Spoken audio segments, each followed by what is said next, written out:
My wife dragged me to the most important gala of the year just to tell me I wasn't good enough to be seen with her. "Stay in the back." "Zeke," she hissed, shoving a server's jacket into my chest. "Don't you dare embarrass me in front of the new owner." But when the billionaire arrived, she didn't even look at my wife. She walked right past the line of doctors and executives, marched straight to the back of the room where I was holding a tray of empty glasses, and fell to her knees in front of me. The room went dead silent as she whispered through tears, "I have been looking for you for 30 years. My wife dropped her glass of red wine, and the sound of it shattering on the marble floor was the only thing louder than the beating of my heart. Before I tell you how my wife's perfect night turned into her worst nightmare, please take a moment to like this video and subscribe to the channel. Let me know in the comments if you have ever been underestimated by the people who were supposed to love you the most. Your support helps me share these stories. My name is Isaiah Freeman, but everyone who knows the real me calls me Zeke. I am 74 years old, and for the last 40 years I have lived in the shadow of my wife, Vivian.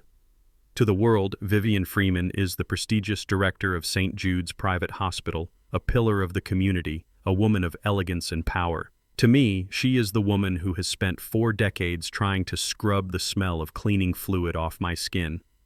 We were in the parking lot of the Grand Meridian Hotel. It was a cold November night in Chicago, and the wind was cutting through my old wool coat. I had put on my best suit for this evening. It was a charcoal gray suit I bought 10 years ago for my retirement party from the maintenance department. I thought I looked decent. I thought just for tonight I could stand beside my wife as her husband. But Vivian had other plans. She opened the trunk of her Mercedes and pulled out a white jacket and a black bow tie. "The kind the catering staff wears. Put this on," she said. Her voice wasn't loud, but it was sharp like a scalpel. I looked at the jacket, then at her. "Vivian," I asked, my voice steady but heavy. "We are guests. Why do I need to wear this?" "You are not a guest, Isaiah," she snapped, checking her makeup in the side mirror. "I am the guest. You are here because I needed someone to drive the car since the regular driver is sick. And I cannot walk into that ballroom with you looking like that." She gestured at my suit with a wave of disgust. "Look at your hands, Isaiah. They are rough. They are calloused. You look like what you are. A retired janitor. Tonight is about the future of the hospital. The new owner, Elena Vance, is coming. She is a billionaire. She is buying the entire hospital network. If she sees me with you, she will think I lack ambition. She will think I settle for less." I took the white jacket. I didn't argue. I learned a long time ago that arguing with Vivian is like trying to hold back the tide with a spoon. I took off my suit jacket, folded it carefully, and placed it in the trunk. I put on the server's uniform. It was tight around the shoulders. "Just stay in the back," she instructed, locking the car. "Stand near the kitchen service doors. Don't speak to anyone. Don't eat anything. And for God's sake, if anyone asks you are just hired help, do not tell a soul you are my husband." She walked toward the entrance, her heels clicking on the pavement, her head held high. I followed 5 steps behind, just as she liked. Inside the ballroom was a sea of diamonds and designer tuxedos. The air smelled of expensive perfume and fresh lilies. I found my spot in the back corner, half hidden by a large fern. I held a tray of empty champagne flutes just to blend in. I watched my wife work the room. She was charming, laughing, touching arms, being the perfect executive. She was ashamed of me. After 40 years of marriage, after I worked double shifts mopping floors so she could finish medical school, after I paid off her student loans with the money I saved from fixing leaky pipes, she was ashamed of me. Then I saw them, my son Marcus and his wife Chloe. Marcus is 35. He is a good boy, or at least he used to be, but he is weak. He lets the women in his life steer him like a boat without a rudder. Chloe is a different story. She is 30, blonde, beautiful, and cold as ice. She comes from money, or at least she acts like she does. They walked past the VIP section and headed toward the bar. Chloe spotted me first. A smirk spread across her face, sharp and cruel. She nudged Marcus and pointed at me. They walked over. I straightened my back. "I am still his father." "Well, look at this," Chloe said, her voice dripping with amusement. She didn't say hello. She didn't ask how I was. She just looked at my uniform. "You know, Zeke, this actually suits you. It's much more appropriate than that dusty old suit you usually wear." Marcus looked at the floor. "Hi, Dad," he mumbled. I looked at my son. "Marcus, you look well," I said. Chloe laughed, a short, dry sound. "Don't try to make conversation, Zeke. You're working, aren't you? By the way, Marcus and I were talking on the way here. We really need to turn your room into a home gym. It's getting ridiculous that you're taking up so much space in that house. I heard there are some very affordable state nursing homes in the next county. I gripped the tray tighter. My knuckles turned white. This was the house I bought, the house I paid for. Chloe, I said calmly, we can discuss this later. There is nothing to discuss, she replied, grabbing a glass of champagne from a passing waiter. Vivian agrees with me. You are becoming a burden. And honestly, having a janitor living in the house isn't exactly the image we want for our social circle. Just try not to drop anything tonight, okay? Don't embarrass us near the VIP table. She pulled Marcus away. He didn't look back. He just followed her like a puppy on a leash. I stood there swallowing the lump in my throat. I told myself it didn't matter. I told myself I knew who I was. I am Isaiah Freeman. I am a man of dignity. I don't need their validation. But God, it hurt. Suddenly the music stopped. The lights dimmed. A spotlight hit the double doors at the far end of the room. The chatter died down instantly. The master of ceremonies stepped up to the microphone. Ladies and gentlemen, please welcome the new owner and chairwoman of Vance Healthcare Systems, Mrs. Elena Vance. The doors swung open. A woman walked in. She was in her 50s, striking, wearing a simple but elegant navy blue gown. She didn't wear a lot of jewelry. She didn't need to. She carried herself with an authority that money alone cannot buy. The room erupted in applause. Vivian was right at the front of the receiving line. She had positioned herself perfectly. She puffed out her chest, flashing her brightest, most practiced smile. She was ready to shake the hand that signed her paychecks. She was ready to secure her position. Elena Vance walked into the room. She was surrounded by assistants and bodyguards, but she waved them off. She walked slowly, scanning the faces in the crowd. She looked past the mayor. She looked past the chief of surgery. She reached Vivian. Vivian extended her hand, stepping forward. Mrs. Vance, welcome. I am Vivian Freeman, the director of... Elena didn't even blink. She didn't slow down. She looked right through my wife as if she were made of glass. She didn't shake her hand. She didn't acknowledge her existence. She just kept walking. Vivian froze, her hand still extended in the air, her smile faltering. A murmur of confusion rippled through the crowd. Why was the billionaire ignoring the director? Elena kept moving. Her eyes were searching the room, scanning the back corners, looking into the shadows. She walked past the bar. She walked past the tables where Marcus and Chloe were sitting. Chloe tried to wave, but Elena didn't see her. Elena's eyes locked on the corner where I was standing by the fern. She stopped. The entire room went silent. You could hear a pin drop. Hundreds of heads turned to see what the billionaire was looking at. They saw an old black man in a server's jacket holding a tray of empty glasses. Elena took a step forward. Her composure cracked. Her lip trembled. She took another step faster this time. Then she started to run. She ran across the ballroom floor in her evening gown, ignoring the gasps of the socialites. She ran straight to me. I stood frozen. I didn't know what was happening. I thought maybe I was in trouble. Maybe I was standing in the wrong spot. She stopped 2 feet in front of me. Her eyes were filled with tears. She looked at my face, studying every line, every wrinkle as if she were memorizing a map. Then the unthinkable happened. The billionaire, the woman who owned half the city, sank to her knees on the cold marble floor right in front of me. She didn't care about her dress. She didn't care about the cameras. She reached out and took my rough, calloused hands in hers. Uncle Zeke. She whispered, her voice shaking so hard it echoed in the silence. Is it really you? I looked down at her. I looked into those eyes, and suddenly the years melted away. I saw a young girl, a terrified medical student sitting on a bench outside the hospital boiler room 30 years ago, crying because she couldn't afford lunch. Elena, I asked, my voice barely a rasp. Little Ellie. She pressed her forehead against my hands and sobbed. I have been looking for you for 30 years, she cried. I found you. I finally found you. From the front of the room there was a loud crash. Vivian had dropped her glass of red wine. It shattered into 1,000 pieces, staining the pristine white floor like blood. Her face was pale, her mouth wide open in absolute horror. Beside her, Chloe looked like she was about to faint. Elena stood up, holding my hand tightly, and turned to face the room. She looked directly at Vivian, her eyes turning from tears to ice. This man, she announced, her voice ringing with power. This man is the only reason I am alive today, and tonight he is the guest of honor. She turned back to me, ignoring the shockwave that was destroying my wife's reputation in real time. Zeke. Take off that jacket, she said gently. You will never serve anyone ever again. I looked at Vivian. She was trembling. For the first time in 40 years, she looked small. I unbuttoned the white jacket and let it fall to the floor. I am ready, Ellie, I said. This was just the beginning. My wife thought she could hide me. My family thought they could discard me. But they were about to learn that you should be very careful who you step on because the ground might just shift beneath your feet. The room was spinning, or maybe it was just the shock waves radiating from the center of the ballroom where the most powerful woman in the city was kneeling at the feet of a man in a waiter's jacket. I looked down at Elena Vance, but I didn't see a billionaire. I saw a skinny, shivering girl in a worn-out coat sitting on a crate next to the hospital boiler room trying to memorize anatomy terms while her stomach rumbled loud enough to hear over the furnace. Please get up, Ellie, I said, my voice cracking as I reached out to help her. You are going to ruin your dress on this dirty floor. She laughed a wet, tearful sound and gripped my hand like a lifeline to pull herself up.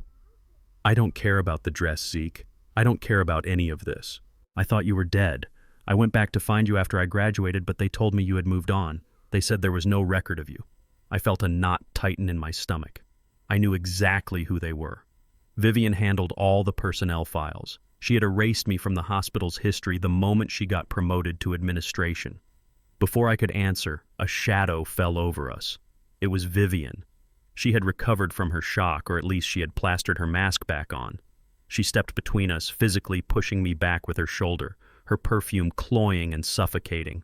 Mrs. Vance, please, you must be mistaken, Vivian said, her voice dripping with a sickly sweet condescension that made my skin crawl. She flashed a nervous smile at the crowd trying to control the narrative. This is just Isaiah. He used to be part of the cleaning staff years ago. He is a bit confused in his old age. Sometimes he thinks he knows people he has merely seen in magazines. She turned to me, her eyes flashing with a silent threat. Isaiah stepped back. You are making a scene. Go back to the kitchen. I lowered my head, the old habit of obedience kicking in. I started to turn away to retreat into the shadows where she had kept me for 40 years. No. The word wasn't shouted, but it carried enough weight to stop the earth from spinning.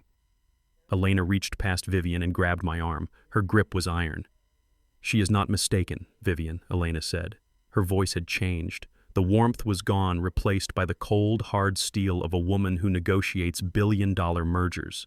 She looked at my wife with an expression that would have withered a lesser person. He is not just part of the cleaning staff, and he is certainly not confused. This man is the only reason I didn't jump off the hospital roof in 1994. A gasp rippled through the onlookers. Vivian's mouth opened and closed like a fish out of water. You must be joking. Vivian stammered, her face flushing a deep, ugly red. Isaiah. But he didn't even finish high school. He is a better human being than anyone in this room. Elena interrupted, her voice raising just enough to reach the back corners of the hall. When I was a student starving and failing because I couldn't afford textbooks, this man gave me half his sandwich every single day for a year. When I couldn't pay my tuition, he gave me $5,000. It was his life savings. He told me the world needed good doctors more than he needed a new truck. I looked at my shoes. I hadn't thought about that money in decades. It was the money I had saved to buy a small fishing boat. I never bought the boat. Vivian turned to me, her eyes wide with a mixture of horror and fury. You gave her $5,000. We were broke. You told me you lost that money in a bad investment. I didn't answer. I didn't have to. Elena stepped closer to Vivian, invading her personal space. You were the nursing supervisor back then, weren't you, Vivian? I remember you. I remember you writing me up for being late when I had to walk 3 miles in the snow because I couldn't afford the bus. I remember you telling me I wasn't cut out for medicine because my shoes were scuffed. Vivian paled. That was a long time ago. I was just trying to instill discipline. Elena ignored her. She turned to the master of ceremonies, who was hovering nervously nearby with a microphone. Change the seating arrangements, Elena commanded. Mr. Freeman sits at the head table, at my right hand. The MC nodded frantically. Of course, Mrs. Vance. And Mrs. Freeman. Elena looked at Vivian as if she were a stain on the carpet. Mrs. Freeman can sit at table 45. I believe there is an open seat near the service entrance. It should be convenient for the restrooms. Table 45 was the exile table. It was where they put the interns and the distant relatives nobody wanted to talk to. It was in the back behind a pillar right next to the swinging doors of the kitchen. "But I am the director," Vivian whispered, her voice trembling with rage. "I am the host." "Not anymore," Elena said calmly. "Tonight you are a guest, and you are on thin ice." Elena hooked her arm through mine. "Come on, Zeke. I want you to meet my husband. I want to hear everything." She led me away, leaving my wife standing alone in the middle of the dance floor, humiliated in front of the entire city elite. As we walked toward the VIP table, I felt hundreds of eyes on me. But for the first time, I didn't feel small. I felt seen. Dinner was a blur. I sat between Elena and the mayor. I was still wearing the white server's shirt because I had left my suit jacket in the car, but nobody cared. Elena told stories about me to the table. She told them about how I used to fix the heaters in the student dorms for free so the kids wouldn't freeze. She told them about the wisdom I shared while mopping the hallways. I saw Marcus and Chloe watching from their table. Chloe looked like she had swallowed a lemon. Marcus just looked confused, like he was trying to solve a puzzle he didn't have the pieces for. Far in the back, I could see the top of Vivian's head bobbing behind a large floral centerpiece. She wasn't eating. She was staring at me. And even from 50 feet away, I could feel the heat of her anger. The night ended too soon. Elena hugged me goodbye at the valet stand. "This isn't over, Zeke," she promised, pressing a business card into my hand. "We have a lot to discuss. I'm going to make this right." I watched her limousine pull away, feeling a warmth in my chest I hadn't felt in years. Then the black Mercedes pulled up. The window rolled down. Vivian was behind the wheel. She had sent the driver home so she could drive. "Get in," she hissed. I opened the door and sat in the passenger seat. The leather was cold. The moment the door clicked shut, the atmosphere changed. The warmth of the gala vanished, replaced by a suffocating tension. Vivian didn't start the car immediately. She gripped the steering wheel so hard her knuckles turned white. Her breathing was ragged heavy. "Vivian," I started to say. Crack. Her hand moved so fast I didn't see it coming. She slapped me across the face. It was harder than the slap Chloe had given Aurora in that other story. This was a slap born of 40 years of resentment. My head snapped to the side, my cheeks stung hot and throbbing. "You fool!" she screamed, her voice filling the small space of the car. "You absolute incompetent fool!" I touched my face, staring at her in shock. She had belittled me. She had ignored me. She had controlled me. But she had never hit me. "What did you tell her?" she shrieked, spit flying from her mouth. "What kind of sob story did you feed her?" $5,000. You gave away $5,000 to a stranger when we were trying to buy a house. "It was my money, Vivian," I said quietly. "I worked overtime for it. It was our money."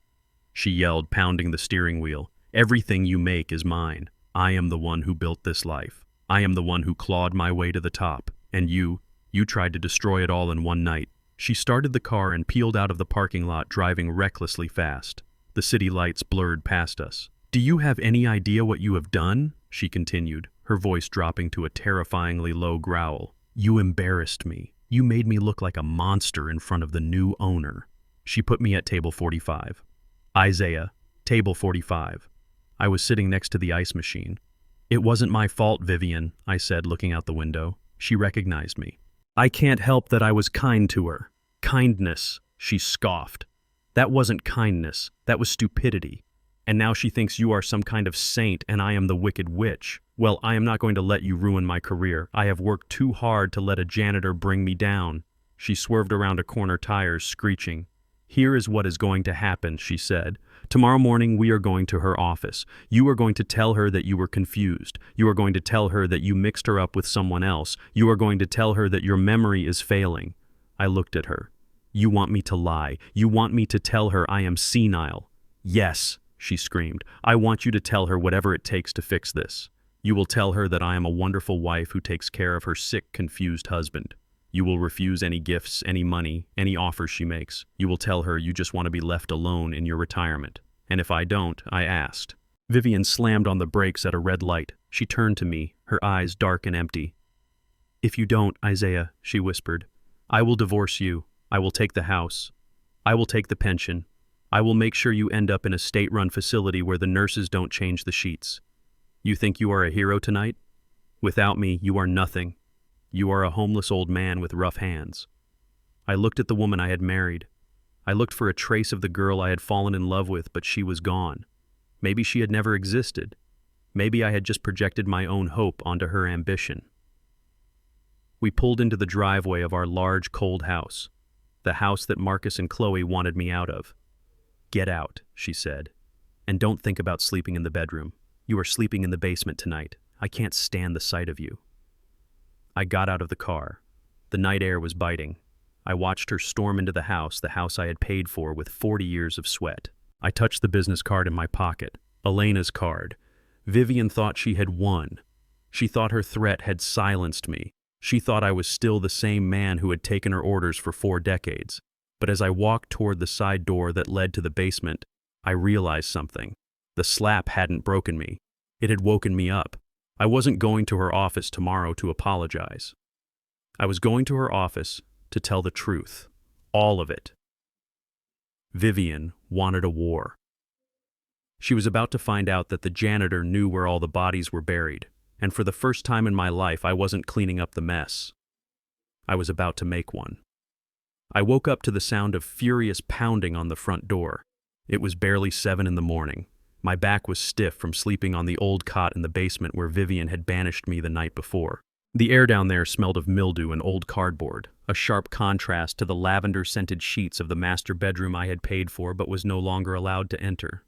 I rubbed my eyes, trying to shake off the lingering sting of my wife's slap, and slowly climbed the stairs. Before I even reached the kitchen, I heard Chloe's voice. It was shrill, piercing, and dripping with panic. "You have to fix this, Mother," she was screaming. "Do you have any idea what this looks like? The owner of the entire hospital network ignored you to talk to him. If she finds out you treat him like garbage, she will fire you. You will lose the directorship. You will lose the pension. And Marcus and I cannot afford to cover your lifestyle if you get kicked to the curb." I opened the door to the kitchen. The scene before me looked like a war room. Vivian was sitting at the head of the table, still wearing her silk robe, her face a mask of cold, calculated rage. Marcus was leaning against the counter, staring at his coffee cup as if the answers to his life were hidden in the black liquid. Chloe was pacing back and forth, her heels clicking aggressively on the tile floor. When I entered, the room went silent. 3 pairs of eyes turned to me. There was no warmth, no morning greeting, just hostility. "Well, look who finally decided to wake up," Chloe sneered, stopping her pacing to cross her arms over her chest. "The man of the hour. The man who decided to destroy this family's reputation in 5 minutes flat." I didn't look at her. I looked at my son. "Good morning, Marcus," I said. Marcus shifted his weight uncomfortably. He glanced at Vivian, then back at his coffee. "Morning, Dad," he mumbled, his voice barely audible. Vivian cleared her throat. It was a sharp, authoritative sound that demanded immediate attention. "Sit down, Isaiah," she commanded, pointing to the wooden chair at the far end of the table. I sat. The wood was cold against my legs. I felt like a prisoner facing a parole board that had already decided to deny his release. "We have a problem," Vivian began, her voice steady and terrifyingly calm. "Because of your little stunt last night, my position at the hospital is vulnerable. Elena Vance is an emotional woman. She has latched onto some nostalgic memory of you, and she thinks you are some kind of hero. If she discovers the reality of our marriage, if she finds out that I am the one who runs this family and you are simply dead weight, she might react irrationally. She might try to punish me." She pushed a stack of papers across the table toward me. They slid across the polished wood and stopped right in front of my hands. "What is this?" I asked, looking down at the typed documents. "It is a solution," Chloe interjected, stepping up to the table. "It is damage control, Zeke. Since you made the mess, you are going to clean it up." I picked up the top page.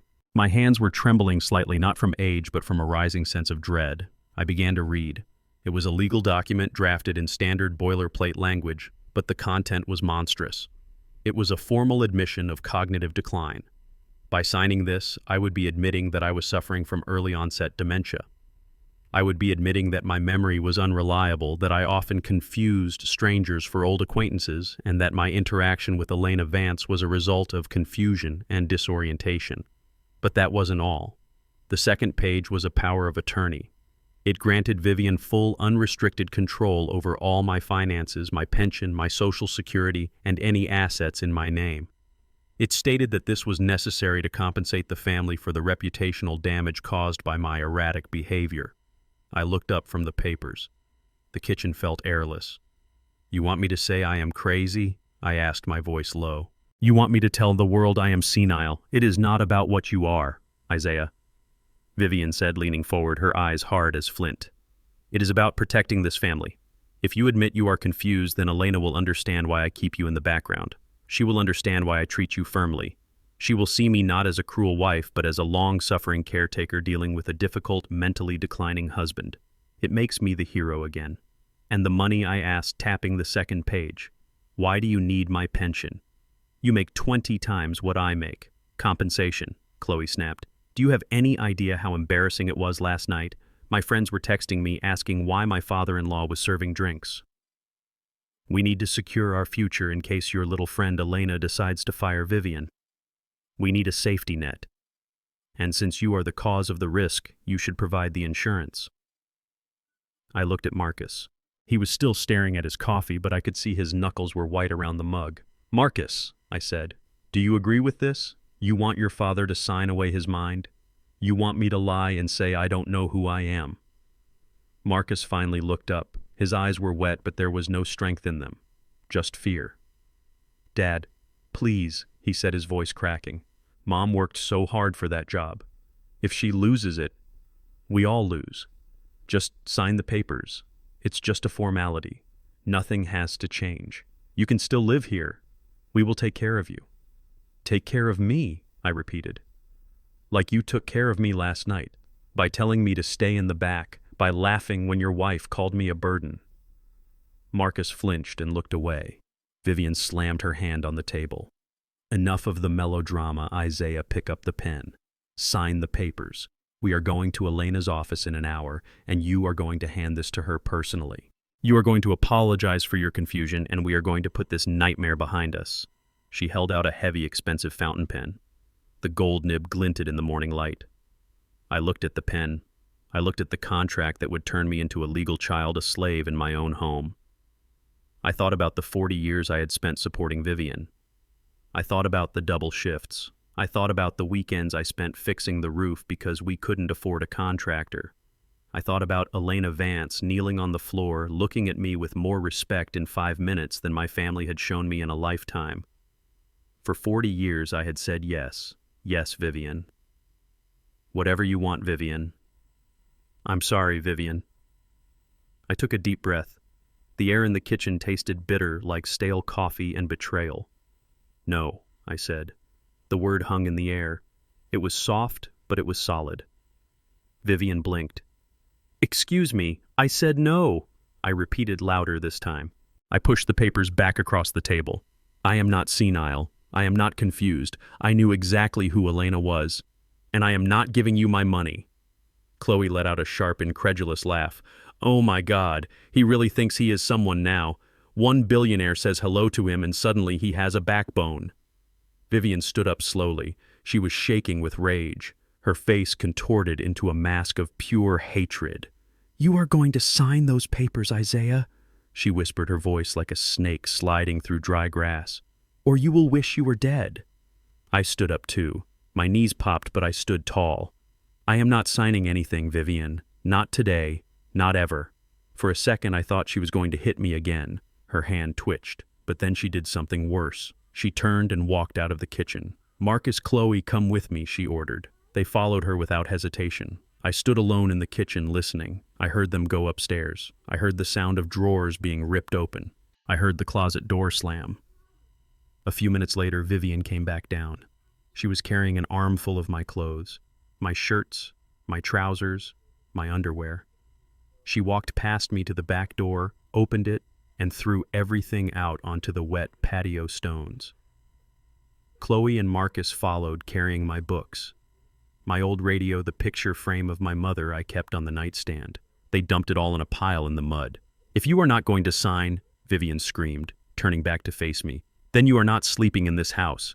You want to act like a stranger? Fine, you are a stranger." She pointed a manicured finger at the basement door. "Get down there," she shrieked. "That is where you belong, with the rats and the mold. The master bedroom is mine. The guest rooms are for people I respect. You are nothing but an ungrateful parasite. Dad, just sign it," Marcus pleaded from the doorway, holding a box of my shoes. "Please don't make her do this." I looked at my son holding my shoes like he was taking out the trash. "Put them down, Marcus," I said. He dropped the box on the patio. Vivian stepped close to me. Her eyes were wild. "You have until tonight," she hissed. "You sit in that basement and you think about what your life looks like without me. You think about who is going to feed you. You think about where you are going to go. Because if those papers aren't signed by dinner time, I am changing the locks and I will call the police and tell them a crazy old man is trespassing on my property." She grabbed my arm and shoved me toward the basement door. "Get out of my sight."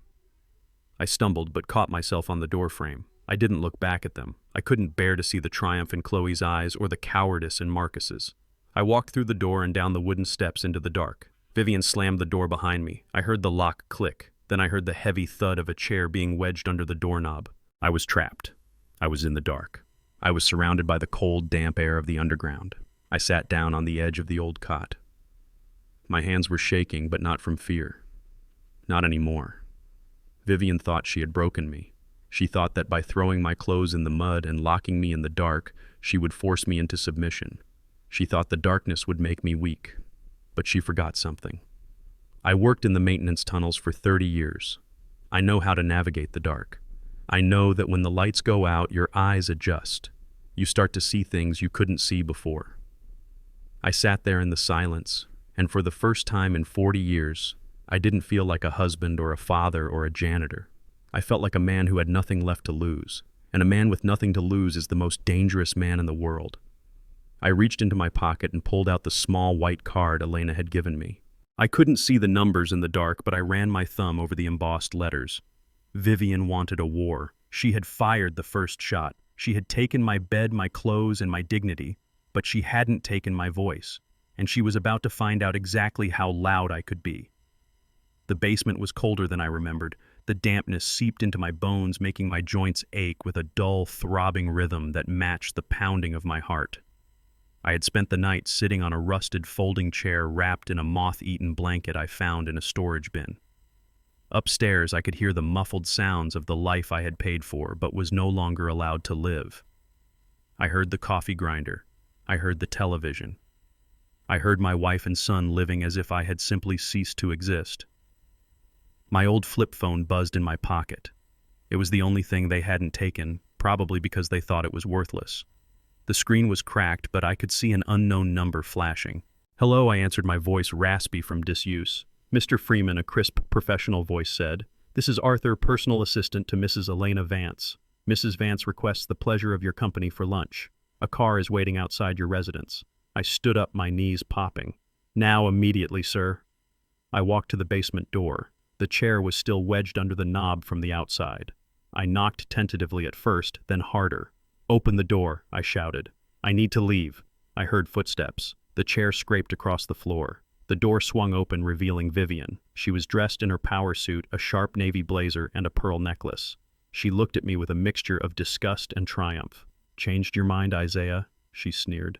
"Ready to sign the papers? I knew a night with the rats would bring you to your senses." I didn't answer her. I pushed past her and walked toward the front door. "Where do you think you are going?" she demanded, following me. "You are not leaving this house until you sign that power of attorney." I opened the front door and stepped onto the porch.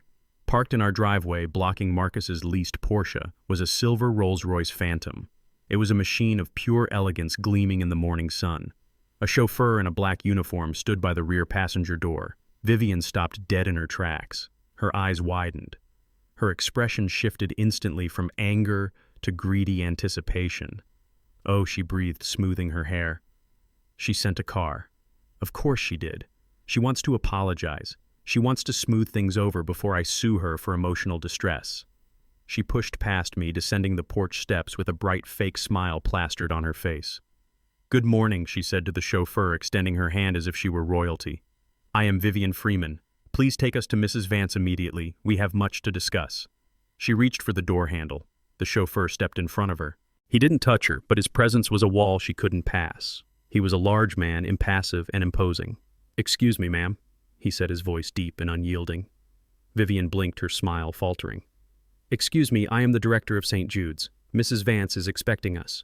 "Mrs. Vance sent this car for Mr. Isaiah Freeman," the chauffeur stated calmly. "Only Mr. Freeman." Vivian froze. She looked at the car, then back at me, standing on the porch in my wrinkled shirt and trousers that still bore mud stains from where she had thrown them the night before. "Him," she spat, pointing a trembling finger at me. "You are taking him. He is the janitor. I am the wife. I am the one she needs to talk to." The chauffeur ignored her completely. He looked up at me and nodded respectfully. "Mr. Freeman, whenever you are ready, sir." I walked down the stairs. I passed my wife. She was shaking with rage, her face a mask of disbelief. "You can't go without me," she hissed, grabbing my sleeve. "You will ruin everything. If you get in that car, Isaiah, don't bother coming back." I gently removed her hand from my arm. "You already kicked me out, Vivian," I said quietly. "Remember, I got into the car." The leather seats were soft as butter. The air was cool. The chauffeur closed the door, sealing me in a cocoon of silence. As we pulled away, I watched through the tinted window. Vivian was standing in the driveway, screaming at the empty air, looking smaller and smaller until she disappeared from view. The ride to the Vance Corporation headquarters was silent and smooth. We arrived at a glass skyscraper that pierced the clouds. I was ushered through a private entrance, up a dedicated elevator, and directly into the penthouse office. Elena was waiting for me. She wasn't sitting behind her massive desk. She was standing by the window, looking out over the city. When I entered, she turned and smiled. It was the same smile from 30 years ago, genuine, warm, and tinged with a sadness that money couldn't erase. "Zeke," she said, walking over to hug me. "Thank you for coming." I hoped the car was comfortable. It was better than the basement, I admitted. She pulled back, her eyes darkening. The basement, I waved it off. I didn't want to start with complaints. I wanted to understand. "Elena," I said, sitting on the plush sofa she offered. "Last night, you said I saved you. I remember giving you the money, but surely that wasn't the only reason." She sat opposite me and sighed. She looked down at her hands, devoid of the flashy rings Vivian loved so much. "It wasn't just the money, Zeke," she said softly. "Do you remember 1994? Do you remember the winter?" "I was an intern?" I nodded. It was a brutal winter. The heating system in the old wing kept breaking down. Vivian was the head nurse of the trauma unit. Then Elena continued. "She was cruel. She didn't just demand excellence. She demanded submission. She targeted the students she thought were weak. And because I was poor, because my shoes had holes in them, she decided I didn't belong." She looked up at me, her eyes glistening. She used to schedule me for triple shifts without breaks. She would throw my charts in the trash and claim I lost them. She humiliated me in front of the attending physicians every single day. One night she found me sleeping in the on-call room during a break. She dragged me out by my arm and told me I was a worthless waste of space. She told me I should do the world a favor and jump off the roof. I felt a cold stone settle in my stomach. I knew Vivian was tough. I didn't know she was a monster. "I went to the roof that night," Zeke, Elena whispered. "I was tired. I was hungry. I had no money for tuition, and the woman in charge of my career told me I should die. I was standing on the ledge. I was ready. And then you came up to fix the ventilation fan. I remembered that night. I remembered seeing a girl in scrubs standing too close to the edge, shivering in the freezing wind." "You didn't yell," Elena said, a tear escaping down her cheek. "You didn't call security.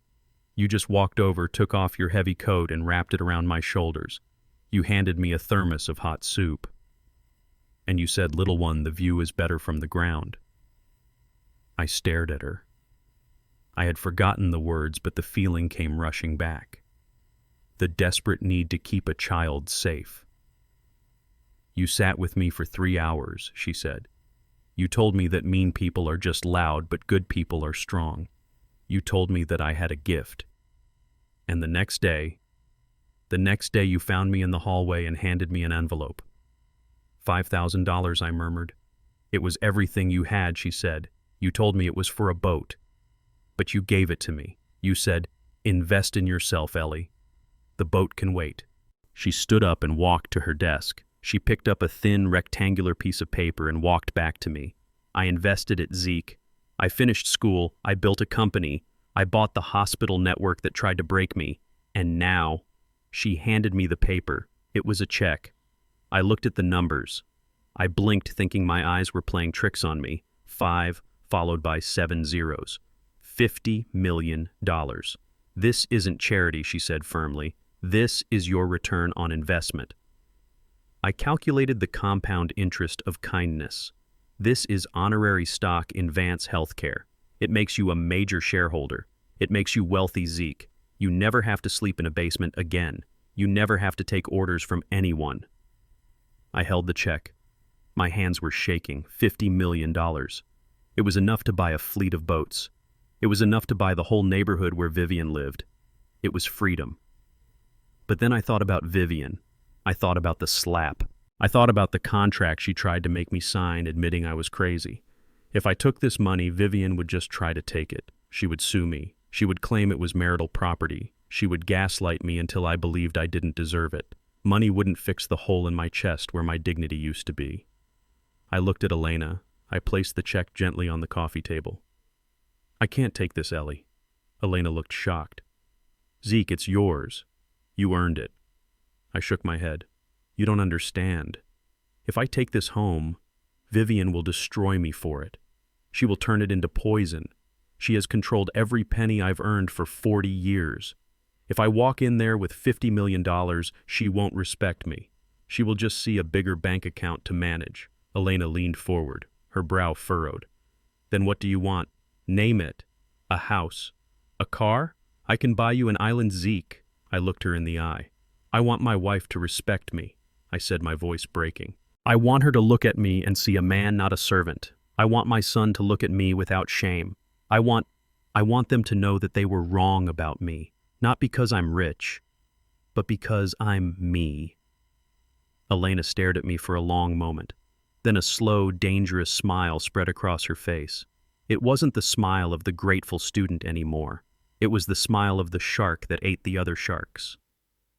She picked up the check and tore it in half. You are right, she said, her voice dropping to a conspiratorial whisper. Money is too easy. Vivian doesn't care about money. She cares about status. She cares about power. If you go home with a check, she wins. She stood up and walked to the window, looking down at the city like a queen surveying her kingdom. Uncle Zeke, she said, turning back to me. That woman will never respect you. Respect requires a soul, and I think she sold hers a long time ago.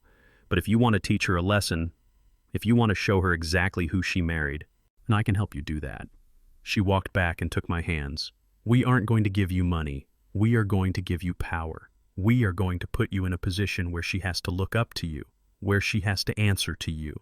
How I asked, she smirked.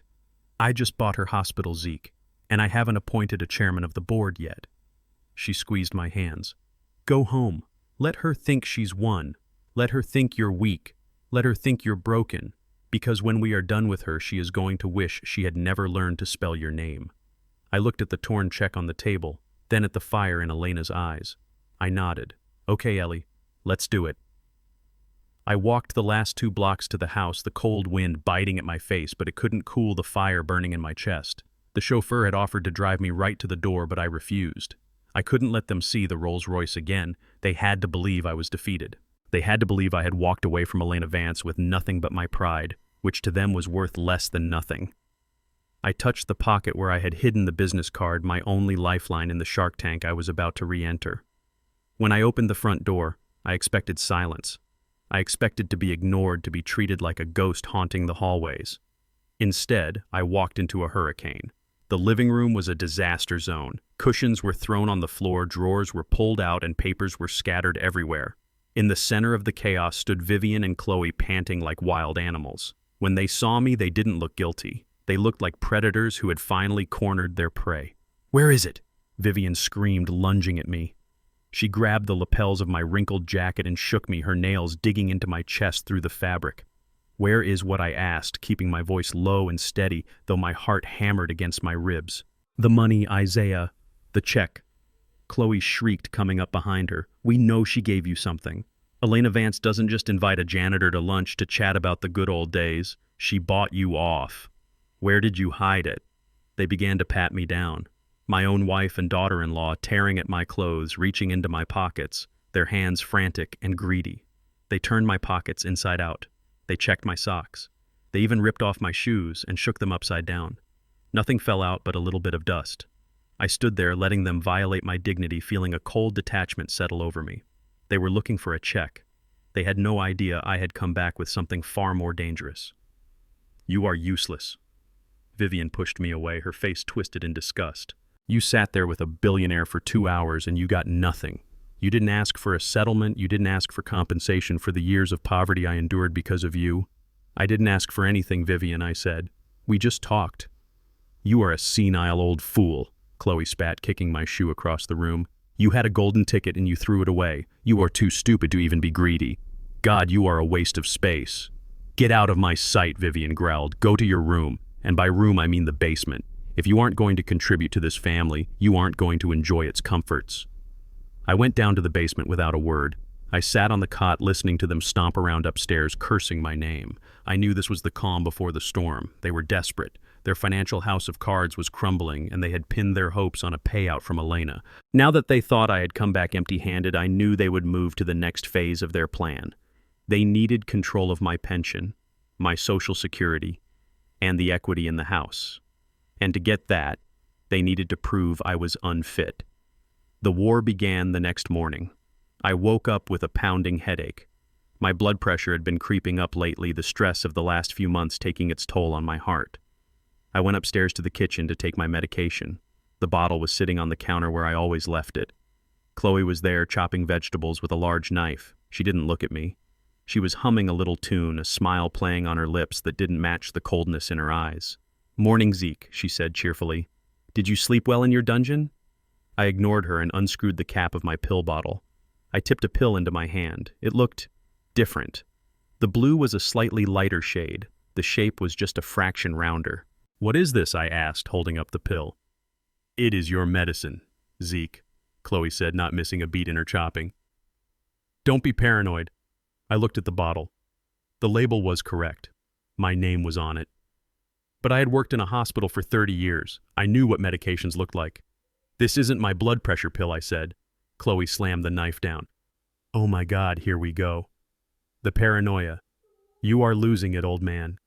I picked that refill up from the pharmacy myself yesterday. Just take the damn pill or have a stroke. See if I care."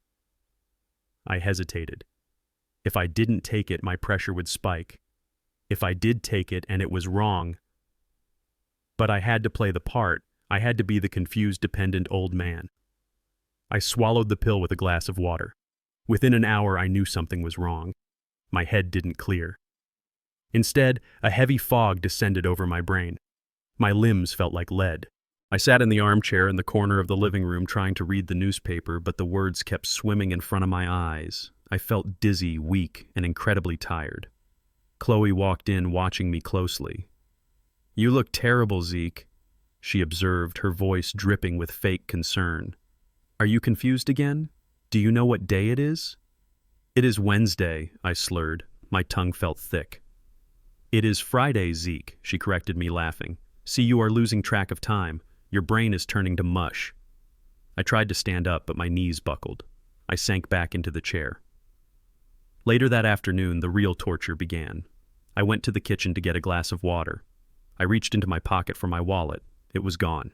I patted my pants. I checked the table next to my chair. Nothing.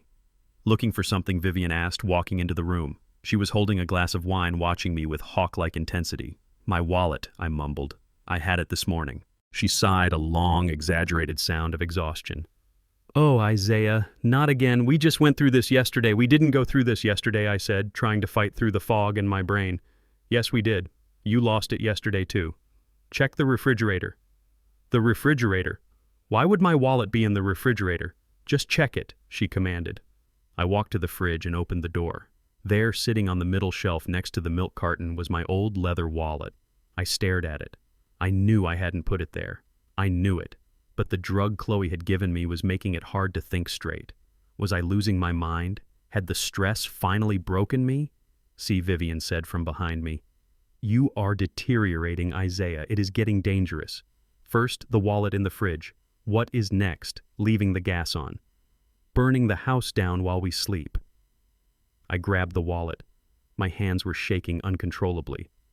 You put it there, I whispered. Vivian laughed. It was a cold, cruel sound. Why would I touch your filthy wallet? You are sick, Isaiah. You need help. And we are going to make sure you get it. The rest of the day was a blur of misplaced items and accusations. My keys were found in the trash can. My reading glasses were found in the toilet tank. Every time I turned around, something was missing, and every time it was found in a bizarre place, Chloe and Vivian were there to witness it, shaking their heads, whispering to each other, looking at me with pity that masked their malice. They were gaslighting me. They were systematically dismantling my reality, trying to make me doubt my own sanity, so that when they finally made their move, I wouldn't have the strength to fight back. By the time Marcus came home from work, I was exhausted. The fake pills had drained my energy, leaving me lethargic and confused. I was sitting at the dinner table staring at an empty plate. They hadn't served me dinner yet. Marcus walked in looking more nervous than usual. He kissed Chloe, avoided looking at me, and sat down. We need to talk, he said, his voice tight. Vivian nodded. Go ahead, son. Tell him. Marcus turned to me. He looked at my hands resting on the table, not my face. Dad, he began. We have been talking. Chloe, Mom, and I, we are very worried about you. I said nothing. I just breathed, trying to keep my heart rate steady. The incident at the gala Marcus continued. The confusion today, the wallet in the fridge, the keys in the trash. It is clear that you are not yourself. You are struggling, and we can't provide the level of care you need here. It isn't safe for you, and it isn't fair to us. He took a deep breath, as if he were about to dive underwater. We made a call today, Dad, to a place called Sunrise Senior Living. Sunrise. The name sounded pleasant, hopeful, but I knew what Sunrise was. It was a state-subsidized facility on the outskirts of the city. It was where people sent their relatives when the money ran out. It was a place of urine-stained hallways, overworked staff, and residents who sat in wheelchairs staring at walls until they died. It was a warehouse for the forgotten. We got you a bed, Chloe interjected, a triumphant smirk breaking through her mask of concern. They had a cancellation. It is very lucky. Usually the waiting list is months long. They are coming to pick you up the day after tomorrow, Marcus said. Saturday morning. The silence that followed was deafening. I looked at my son, the boy I had taught to ride a bike, the boy I had held when he cried over his first heartbreak, the boy I had worked myself to the bone for so he would never have to clean a toilet or fix a boiler. You are sending me away, I asked, my voice barely a whisper. You are evicting me from my own home. It is not your home anymore, Dad. Marcus said, his voice hardening slightly, probably rehearsed by Chloe. You can't maintain it. You can't contribute, and frankly, you are a danger. This is for the best. You will be safe there. Safe, I repeated. Safe in a place where the ratio of nurses to patients is 1 to 50. Safe in a place where the food is mush and the doors are locked from the outside. We already signed the admission papers, Vivian said, sipping her wine. As your next of kin and given your evident mental decline, we didn't need your signature. We explained the situation to the director. He understands that you might be resistant. He knows that dementia patients often get aggressive when they are confused. Dementia patients. They had already labeled me. They had already constructed the narrative. I looked at them, the three of them sitting around the table eating roast chicken while I sat with an empty plate. They were eating the food I paid for in the house I bought, planning my disposal like I was an old piece of furniture. I felt a surge of rage, so pure it burned through the fog of the fake medication. I wanted to flip the table. I wanted to scream. I wanted to tell them about the hospital, about Elena, about the fact that I was now the chairman of the board of the very institution they worshipped. But I stopped myself. If I exploded now, I would play right into their hands. Aggression would be proof of my dementia. Screaming would be proof of my instability. They would call the police, they would sedate me, and I would wake up in Sunrise strapped to a bed before I could make a single phone call. I had to be smarter. I had to be patient. Elena had a plan, but her plan required timing. I had to survive until the board meeting. I had to survive until the day after tomorrow. I looked at Marcus. Okay, I said softly. They all blinked. They had expected a fight. They had expected screaming. "Okay," Marcus asked. "If that is what you think is best, son," I said, lowering my head submissively. I am tired. Maybe you are right. Maybe I am confused." Chloe's eyes narrowed suspiciously, but Vivian smiled, a cold, victorious smile. "See?" she said. "He knows. Deep down he knows he is useless. This is a moment of clarity. We should be grateful." She stood up and scraped the leftovers from her plate onto mine. "Chicken bones and half-eaten potatoes. Eat up, Isaiah," she said. "You will need your strength for the move."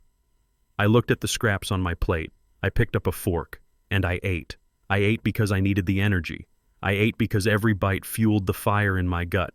I ate because I knew that this was the last meal I would ever eat as a victim, the day after tomorrow. That was the deadline. They thought they were sending me to a prison. They didn't know they were sending me to my coronation. But first, I had to survive the next 48 hours in a house with 3 people who wanted me gone, fueled by drugs that were trying to erase my mind. I finished the food. I stood up. Good. I walked to the basement door. "Good night, family," I said. I closed the door behind me and listened to the lock click. I sat on the cot and reached for the loose brick in the wall where I had hidden the real blood pressure pills I had stashed months ago for emergencies. I spat out the residue of the fake vitamin I had held under my tongue at dinner. I took a real pill. I waited for my head to clear. 2 days. I could do 2 days. And then the sunrise would come. But it wouldn't be the nursing home. It would be the dawn of a reckoning they never saw coming. The rumble of the engine vibrated through the floorboards of the basement, shaking the dust from the exposed pipes above my head. It wasn't the sputtering cough of Marcus's old sedan, nor the smooth purr of Vivian's Mercedes. This was a growl, aggressive and deep, the sound of a machine that cost more than I had earned in my first 10 years of working at the hospital. I stood up from the cot, my joints popping in protest, and walked to the small, grime-encrusted window that looked out at ground level to the driveway. Through the smudged glass, I saw it, a brand-new jet-black Porsche Cayenne. It gleamed in the afternoon sun, a sleek beast of leather and chrome sitting right where my vegetable garden used to be before Chloe convinced Marcus to pave it over. The driver's door opened and my son stepped out. He was grinning, spinning a key fob on his finger, looking at the car with a hunger I had never seen him direct toward a human being. A cold knot of suspicion tightened in my stomach. Marcus had been complaining about money for months. He couldn't pay his rent. He couldn't pay his credit cards. He was drowning in debt. How could he possibly afford a car that cost upwards of $100,000? I turned away from the window and looked at the ceiling. The suspicion turned into a terrifying realization. There was only one place that kind of money could have come from. I didn't care about Vivian's orders anymore. I didn't care about the basement. I climbed the stairs, pushing open the door with a force that surprised me. The house was quiet save for the hum of the refrigerator. I went straight to the small desk in the hallway where the mail was kept. My hands were shaking as I rifled through the stack of envelopes until I found it. The bank statement from the joint savings account. This was the account I had opened 40 years ago. It was the account where I deposited $50 every single week, rain or shine. It was the in case of emergency fund. It was the retirement fund I had built with sweat and aching muscles intended for the days when my body finally gave out. I tore the envelope open. I unfolded the paper. My eyes scanned down to the balance line. 0. I blinked. I looked again. $0.00. Above it, a single transaction dated 2 days ago. A wire transfer of $150,000 to Porsche of downtown Chicago. The air left my lungs. I felt like I had been punched in the gut. That money wasn't just numbers on a page. That money was my life. It was every skipped lunch. It was every double shift. It was the safety net I had woven to ensure I would never be a burden. And it was gone. The front door opened. Marcus walked in, still twirling the keys, humming a tune. When he saw me standing there holding the bank statement, he didn't jump. He didn't look guilty. He just stopped humming and sighed as if I were a child who had found a present before Christmas. "Dad," he said, his tone bored. "What are you doing out of the basement? Mom said you were supposed to stay down there until the movers come tomorrow." I held up the paper. My hand was trembling so hard the paper rattled. "You stole it," I whispered. My voice was barely audible. "You stole my retirement." Marcus rolled his eyes. He walked past me into the kitchen and opened the fridge, grabbing a bottle of sparkling water. "I didn't steal anything, Dad. It is a joint account. Mom's name is on it. She authorized the transfer. Technically, it is family money. It was my money. I shouted, my voice finally finding its strength. I saved that for 40 years, Marcus. That was for emergencies. That was for when I couldn't work anymore. Marcus took a sip of water and leaned against the counter, looking at me with a mixture of pity and annoyance. Dad, look at yourself, he said, gesturing to my wrinkled clothes and my unshaven face. You are going to a state facility tomorrow. Sunrise Senior Living. Do you know what that means? It means the state pays for your care. You don't need money. You are going to have a bed 3 meals a day and nurses to wipe your chin. What does a man in a nursing home need with $150,000? I stared at him. I tried to find the boy I had carried on my shoulders. I tried to find the son who used to draw me pictures for Father's Day, but he was gone, consumed by the greed of the women he surrounded himself with. So you bought a car? I asked, my voice shaking with rage. You took my life savings and you bought a toy for your wife. Chloe deserves it.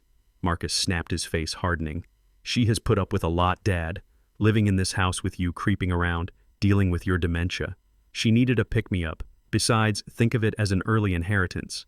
An inheritance. I stepped closer to him. I am not dead, Marcus. Marcus shrugged. He looked me right in the eye, and what he said next shattered whatever piece of my heart was still intact. You might as well be Dad. The cruelty of it took my breath away. He didn't see me as a person. He saw me as a walking corpse that hadn't had the decency to lie down yet. You are going to that home tomorrow, he continued, his voice cold and practical. You are going to deteriorate. That is what happens. You will forget who we are. You will forget who you are. Why should that money sit in a bank account rotting away while you rot away? We can use it now. We have a life to live. Mom agreed. She signed the transfer. She said it was the least you could do to pay us back for the burden you have become. The burden. That word again. You are a thief, Marcus, I said, my voice low and dangerous. You are a thief and a coward. You didn't earn a dime of that money. You have never worked a hard day in your life. Marcus laughed. A short, sharp bark. And you have. You pushed a broom, Dad. Congratulations. You are a hero. Now get back downstairs before Chloe sees you. She wants to take the new car for a spin, and she doesn't need you ruining her mood. Before I could answer, the sound of heels clicking on the hardwood floor echoed through the hallway. Vivian walked into the kitchen. She was wearing her white coat, her stethoscope around her neck. She looked impeccable, powerful, and utterly heartless. She saw the bank statement in my hand. She saw the rage in my eyes. She didn't flinch. She walked over to the kitchen table and threw a thick manila envelope onto the wood. It landed with a heavy slap. Good you are up here, she said, not even looking at Marcus. It saves me the trip to the dungeon. She tapped the envelope with a manicured fingernail. Sign these, Isaiah. Now. I looked at the envelope. Divorce decree was printed in bold letters on the top document. I looked up at her. Divorce. After 40 years, Vivian crossed her arms. Her face was like stone. It is over, Isaiah. I have tolerated you for decades. I tolerated your lack of ambition. I tolerated your smell. I tolerated your embarrassing job. But I will not tolerate a husband who is mentally unstable. She looked at me with pure disgust. Tomorrow you are going to Sunrise. You will be a ward of the state. And I am about to be promoted to chairman of the board by the new owner. Do you think I can have a husband in a budget nursing home dragging down my reputation? Do you think I want people whispering that the director is married to a senile pauper? No, I need to cut the dead weight. She pushed the papers closer to me. I have spoken to my lawyers. Since you are incapacitated, this is a mercy. We are splitting the assets. I keep the house, the cars, and my pension. You get to keep your clothes. And the $150,000 I asked, pointing to the bank statement in my hand. Did you split that too? Vivian scoffed. That is already spent, Isaiah. That is gone. Consider it payment for the 40 years of housing I provided you. Now sign the papers. I want this finalized before the movers come tomorrow. I want to be a single woman when I walk into that boardroom next week. I looked at the papers. I looked at the pen she had placed next to them. They had taken everything. My home, my money, my dignity. And now she wanted to erase our marriage as if it were a stain on her resume. I picked up the pen. Marcus smirked. Good boy, Dad. Just make it easy on yourself. Vivian checked her watch. Hurry up, Isaiah. I have a dinner reservation. I held the pen over the signature line. My hand hovered there. I remembered the torn check in Elena's office. I remembered her promise. If I signed this, I would be free. I wouldn't be her husband anymore. I wouldn't be under her thumb. But if I signed it now, they would think they won. They would think they broke me. I looked at Vivian. You want a divorce? I asked. Yes, she snapped. I want to be done with you. Good, I said. I didn't sign. Instead, I closed the folder. I picked it up.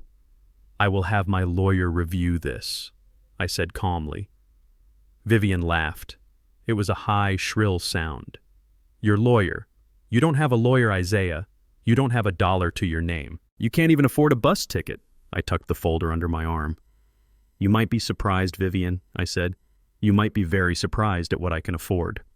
I turned and walked toward the basement door.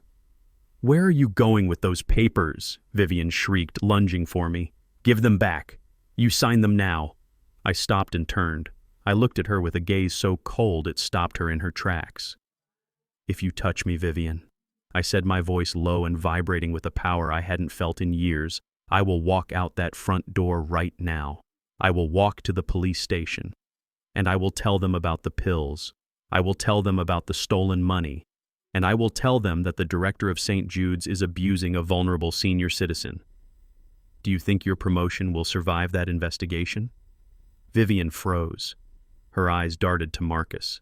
Fear for the first time flickered behind her mask. You wouldn't dare, she whispered. You are confused. No one would believe you. Try me, I said. I opened the basement door. I will see you tomorrow, Vivian, when the movers come. I walked down the stairs and closed the door. I heard them screaming at each other upstairs. I heard Marcus cursing.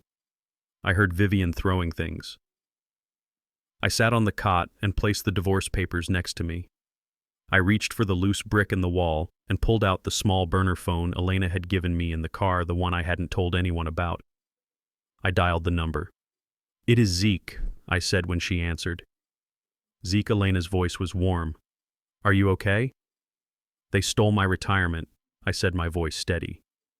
And she served me with divorce papers. There was a silence on the line, a cold, dangerous silence. Good, Elena said finally. That makes it easier. Easier? Yes, she said. Because now when we take her down, we don't have to worry about you going down with her. Zeke. The board meeting is in 48 hours. Can you hold on? I looked at the damp walls of my prison. I looked at the divorce papers that symbolized the end of my life as a servant. I can hold on, Ellie, I said. Good. Because I just found the ledger for the hospital's discretionary fund. And Zeke. Vivian hasn't just been stealing from you. She has been stealing from the hospital for 10 years. I closed my eyes. Get everything ready, I said. I am ready, she promised. Sleep well, Mr. Chairman. I hung up the phone. I lay back on the cot. Upstairs, my family was celebrating their victory, driving their new car, planning my funeral. But down here in the dark, I was smiling. Because tomorrow wasn't the end. Tomorrow was the day the janitor took out the trash. I wasn't going to wait for the movers. I wasn't going to wait for the men in white coats to drag me out of the house I had paid for with 40 years of sweat and blood. The sun had barely risen when I zipped up the old leather suitcase. It was the same bag I had carried when I moved into this house 30 years ago. Inside, I had my one good suit, the divorce papers Vivian had thrown at me, and the burner phone Elena had given me. That was it. That was the sum total of my life, according to my family. I opened the basement door and stepped into the hallway. The house was quiet. I thought I could slip out the front door before anyone woke up. I wanted to walk away with my head held high, not be escorted out like a prisoner. I made it to the bottom of the main staircase when I heard a floorboard creak above me. Going somewhere, Zeke. I looked up. Chloe was standing at the top of the stairs. She was wearing a silk kimono and holding a steaming mug of tea. Her eyes landed on the suitcase in my hand, and her lips curled into a sneer. I am leaving, Chloe, I said, my voice rough. You want me gone? I am going. She laughed, a sharp, brittle sound that echoed in the high-ceilinged foyer. You are stealing family property, she said, starting to descend the stairs. That suitcase belongs to the estate. Vivian said you leave with nothing. It is my bag, Chloe. She reached the landing halfway down the stairs. I was 3 steps below her. She blocked my path, her body language aggressive and territorial. Open it, she commanded. I want to see what you took. Silverware, jewelry. Did you steal Marcus's watch? I gripped the handle tighter. I didn't take anything. Get out of my way. I tried to step around her. She moved to block me. She grabbed the handle of the suitcase. Give it to me, she shrieked, yanking it. I held on. I wasn't going to let her take the last shred of my dignity. Let go, Chloe. I didn't push her. I swear on my mother's grave I didn't touch her. I just pulled the bag back toward me. But Chloe, in her fury, decided to escalate. She let go of the bag with one hand and shoved me. She shoved me hard right in the chest with both hands. Oops, she whispered, her eyes wide with a malicious delight. My heel caught the edge of the step. I felt gravity take hold. My arms flailed, searching for a railing that wasn't there. I fell backward. The world tumbled, the ceiling, the floor, the chandelier. Then came the impact. I hit the hardwood floor at the bottom of the stairs with a sickening crunch. A bolt of lightning shot up my left leg, exploding in my hip. I heard the bone snap. It was a loud, dry crack, like a tree branch breaking in a storm. I screamed. I couldn't help it.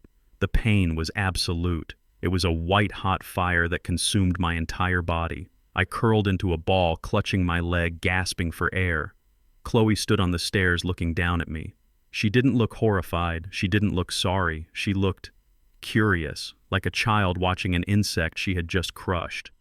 Oh my God, she said, her voice flat. You are so clumsy. Vivian, Marcus, she yelled, turning her head toward the bedrooms. Come quick. The old man fell. I lay there grinding my teeth, trying not to pass out. The pain was a living thing pulsing with every beat of my heart.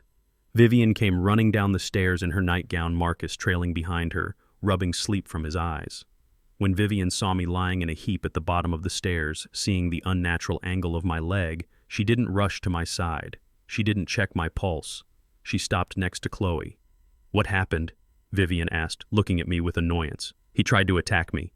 Chloe lied instantly, her voice trembling with fake fear. He was trying to steal the silver. I tried to stop him, and he just tripped. He is so unstable, Vivian. He lunged at me. Vivian looked at the suitcase. Then she looked at me. She saw the pain in my eyes. She saw the sweat beading on my forehead. Marcus took a step toward me. Dad! Oh God, his leg. Mom, call 911. Stop! Vivian barked. Marcus froze. Why? He is hurt.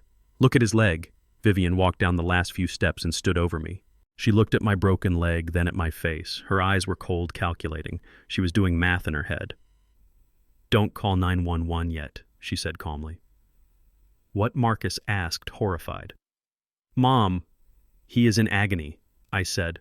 Wait, Vivian snapped. Think, Marcus. Use your brain for once. She crouched down, not to help me, but to bring her face close to mine.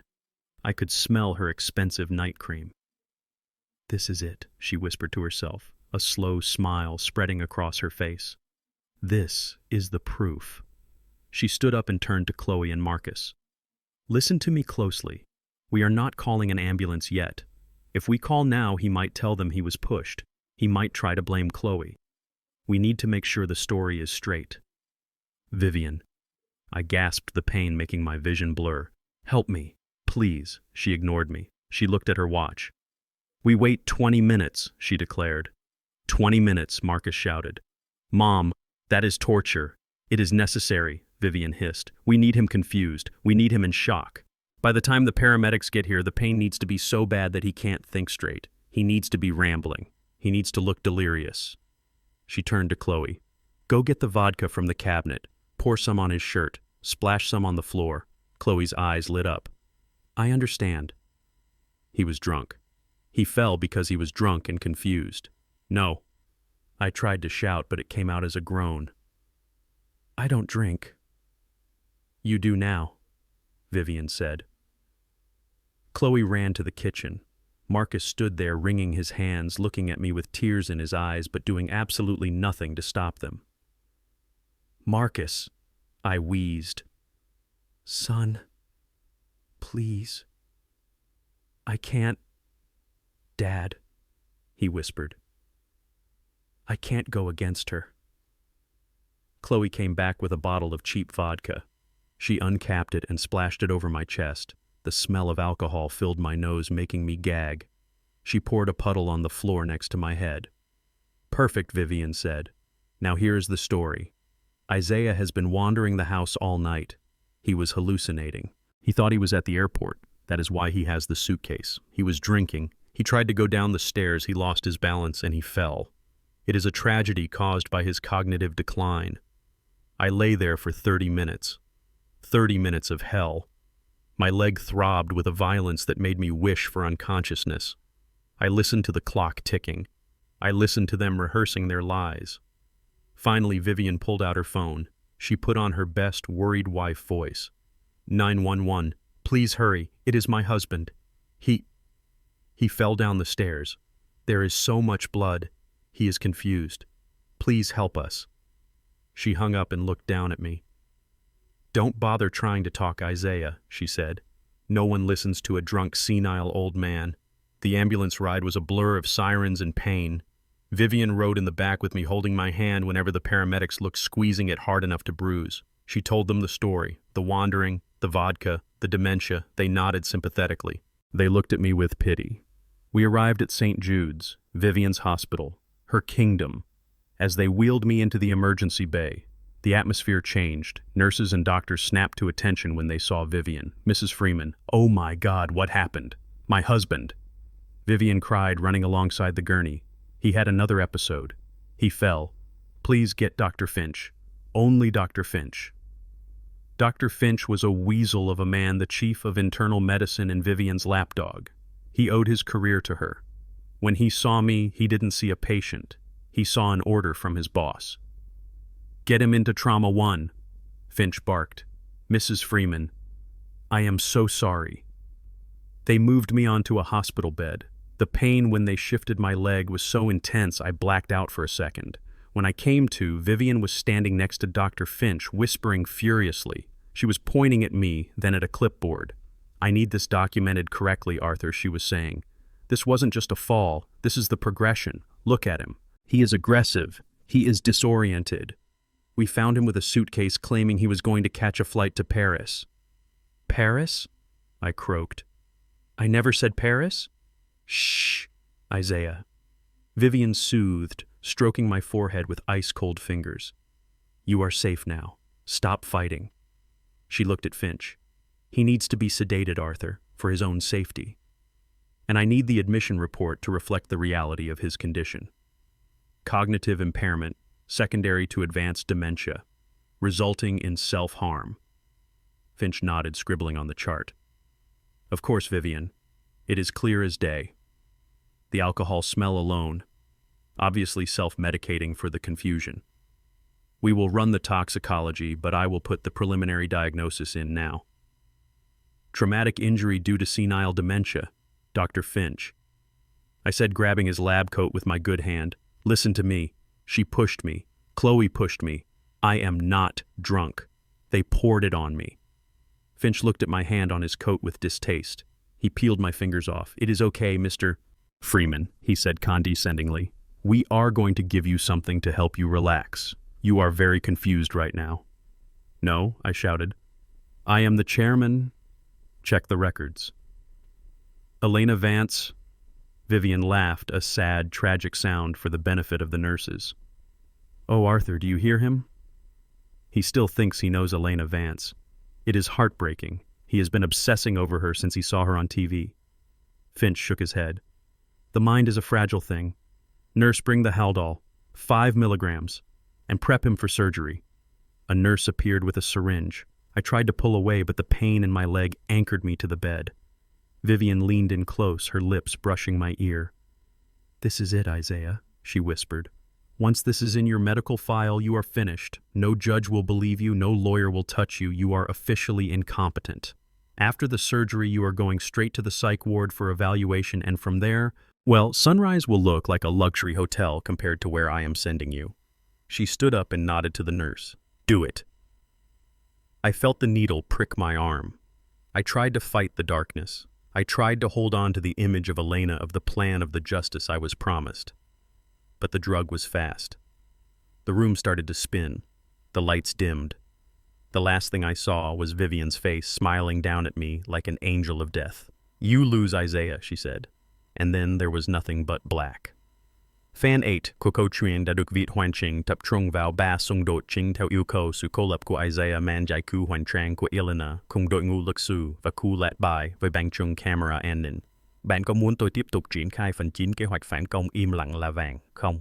Ở phần này, Isaiah sẽ phải đóng kịch giả vờ bị liệt và mất trí nhớ để dụ Vivian và đồng bọn vào cái bẫy cuối cùng trước khi cắt lưỡi tại buổi lễ kỷ niệm. The video on the tablet screen ended, freezing on the image of Chloe's hands shoving my chest, her face twisted in a mask of pure malice. I lay in the hospital bed, my leg encased in a heavy cast, my chest burning from the vodka they had poured on me, but the fire inside my gut was hotter. I looked up at Elena. She was standing at the foot of the bed, flanked by 2 men in expensive suits who looked like they ate prosecutors for breakfast. "Call them!" I rasped, my voice thick with the remnants of the sedation.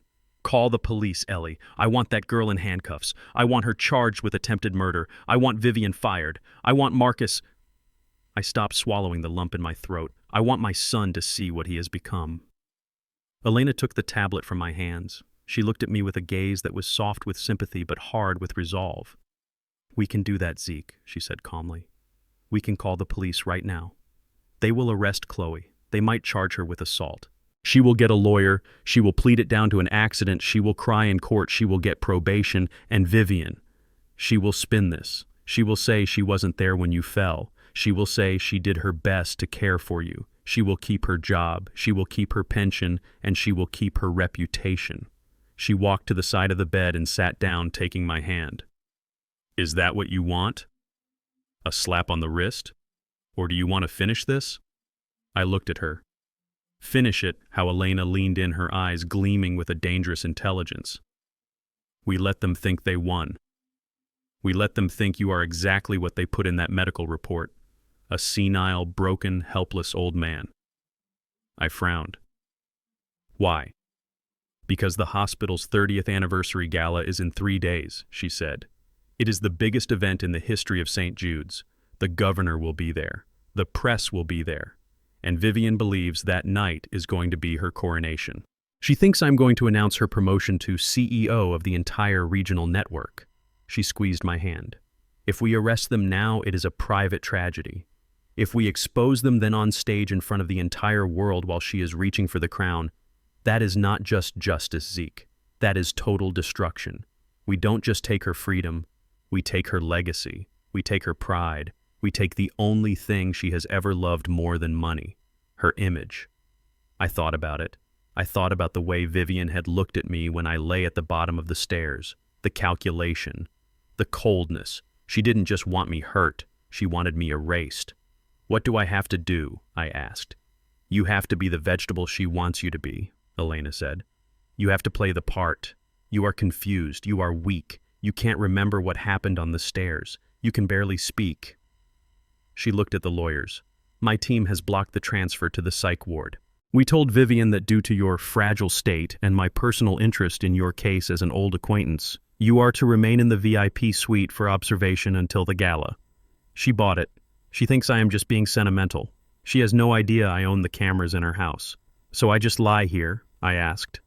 "You lie here and you let her show her true colors," Elena said. "Let her dig the hole deeper. Let her believe she is untouchable. Because when people think they are untouchable, Zeke, that is when they make mistakes. That is when they get greedy." I nodded slowly. The pain in my leg was a constant reminder of why I was doing this. "Okay," I said. "Let them in." Elena and her lawyers left the room through a side door. A few minutes later, the main door opened. Vivian walked in. She was wearing her white coat, looking every inch the concerned medical professional. But the moment the door clicked shut and we were alone, her face dropped. She walked to the bed and looked down at me. She didn't check my chart. She didn't ask how I was feeling. She just stared, searching my eyes for a sign of the man who had defied her in the kitchen. I kept my face blank. I let my mouth hang open slightly. I stared past her, focusing on a spot on the wall. I let my hand twitch on the sheet. "Isaiah," she said sharply. I didn't answer. I blinked slowly, lethargically. "Can you hear me?" she asked, leaning closer. I turned my head slowly toward her. I narrowed my eyes as if I were trying to recognize a stranger. "Who?" I mumbled, letting the word trail off into a slur. "Water." Vivian straightened up. A slow, cruel smile spread across her red lips. She let out a breath she must have been holding since the ambulance ride. "It worked," she whispered to herself. "The fall, the shock, the drugs. It actually worked." She didn't get me water. Instead, she pulled out her phone and dialed a number. "Chloe," she said, her voice bright with triumph. "It is me. You can stop worrying. He is gone. The lights are on, but nobody is home. He doesn't even know who I am. Yes, completely vegetative. It is perfect." She laughed a sound that chilled me more than the basement ever had. "Get the paperwork ready for the Sunrise facility, but tell them to downgrade the package. He doesn't need a private room anymore. A ward bed is fine. He won't know the difference. And Chloe, start measuring the room for your gym. The old man isn't coming back." She hung up and looked at me again with pure contempt. "You finally did something right, Isaiah," she said. "You broke. Now I can finally fix my life." For the next 2 days, I endured a hell of my own making. I lay in that bed staring at the ceiling while Vivian paraded people through the room. She brought in colleagues to show off her devotion to her ailing husband. She held my hand and wiped fake tears while telling them how tragic it was how I had deteriorated so quickly. "He was such a simple man," she told the chief of surgery. "He never had much ambition, but to lose his mind like this. It is a blessing in disguise, really. He is at peace." I wanted to scream. I wanted to strangle her, but I held on to Elena's promise. Let them climb higher. On the morning of the 3rd day, the day of the gala, Vivian arrived early. She wasn't alone. She had a man with her, a notary public who looked bored and tired, and she was holding a document that I recognized immediately. It was the deed to the house on Elm Street. This wasn't the big house we lived in. This was the small 2-bedroom cottage my parents had left me. It was the only property solely in my name. It was the only thing Vivian couldn't touch because it was an inheritance separate from our marital assets. I had kept it for 30 years, renting it out to low-income families at a loss just to keep my parents' legacy alive. Vivian dismissed the nurse with a wave of her hand. She approached the bed. "Wake up, Isaiah," she said, not bothering to lower her voice. "We have business." I turned my head slowly, giving her the blank stare she expected. She placed the document on the tray table and pushed it over my lap. "We are transferring the Elm Street property to Marcus," she stated. "He needs the equity to pay off some debts, and you certainly don't need it anymore." She didn't ask me to read it. She knew I wouldn't understand it, or at least she thought I wouldn't. She didn't hand me a pen to sign my name. She knew a signature from a man in my condition might be contested. Instead, she pulled a small blue ink pad from her pocket. "This is for your own good," she lied, grabbing my right hand. Her grip was cold and clammy. She pressed my thumb onto the ink pad. The wet sponge felt cold against my skin. I felt a surge of violation so intense it almost broke my character. That house was my father's sweat. It was my mother's garden. It was the place I was born. And she was stealing it with my own hand. I twitched. I tried to pull my hand back, just a fraction, a reflex of resistance. Vivian dug her fingernails into my wrist. "Hold still, you old fool," she hissed. "Don't fight me now." She forced my hand down onto the paper. She pressed my thumb against the signature line, rolling it side to side to ensure a clear print. "There," she said, wiping the ink from my thumb with a rough tissue. "Done."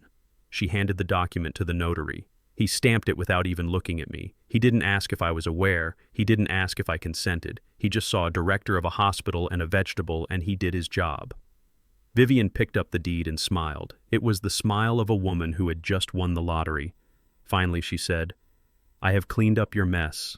The house is gone. The savings are gone. And tomorrow, you will be gone." She leaned down and kissed me on the forehead. It was the kiss of Judas. "I have a gala to prepare for Isaiah.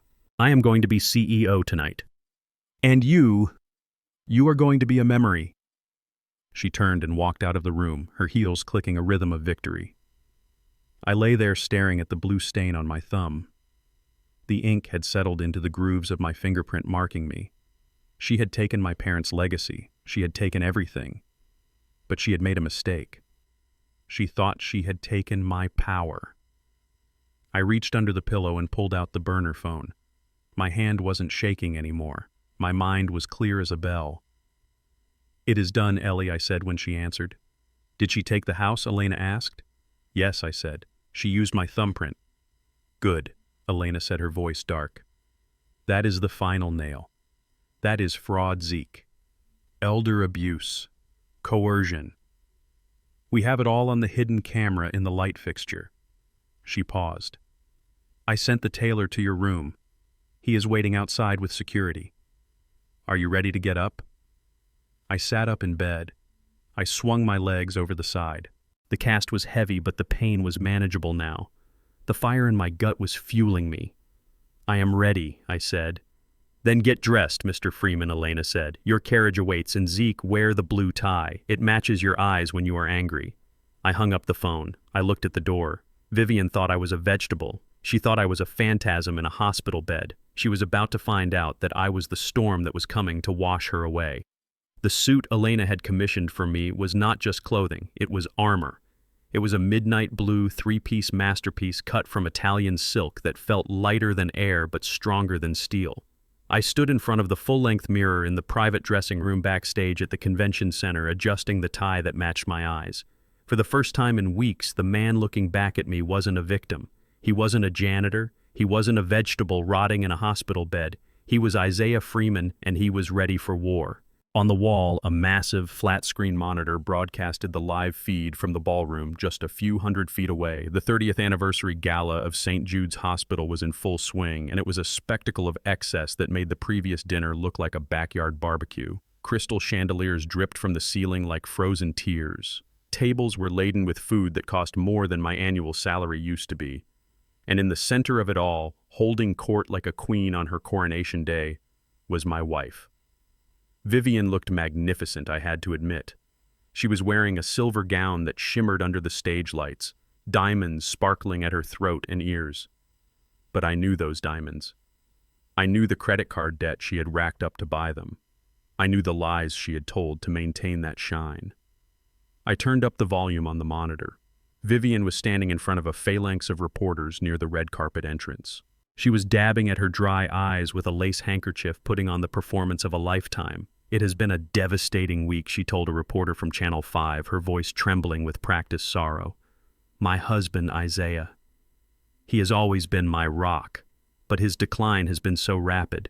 To see the man you love fade away, to see him lose his mind to dementia so suddenly, it breaks my heart." The reporter nodded sympathetically, shoving the microphone closer. "And yet, you are here tonight, Mrs. Freeman. That shows incredible dedication." Vivian sighed, a sound of brave suffering. "I have to be here. The hospital is my life. Isaiah would want me to carry on. I am doing this for him.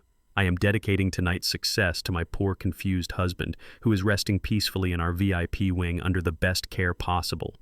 I clenched my fists. Resting peacefully.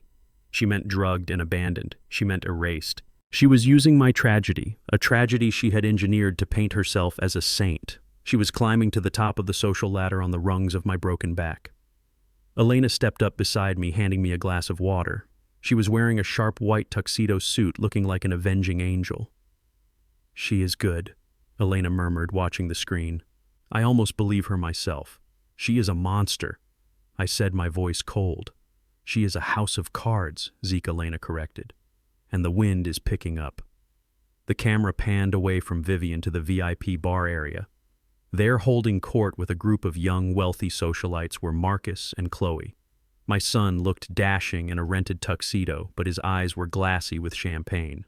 Chloe was wearing a dress that left little to the imagination, clutching a designer clutch that I knew cost $3,000 because I had seen the charge on the stolen bank statement.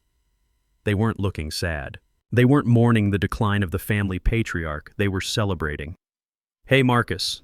Nice ride outside," one of his friends said, clinking his glass against Marcus's. "Is that the new Cayenne Turbo?"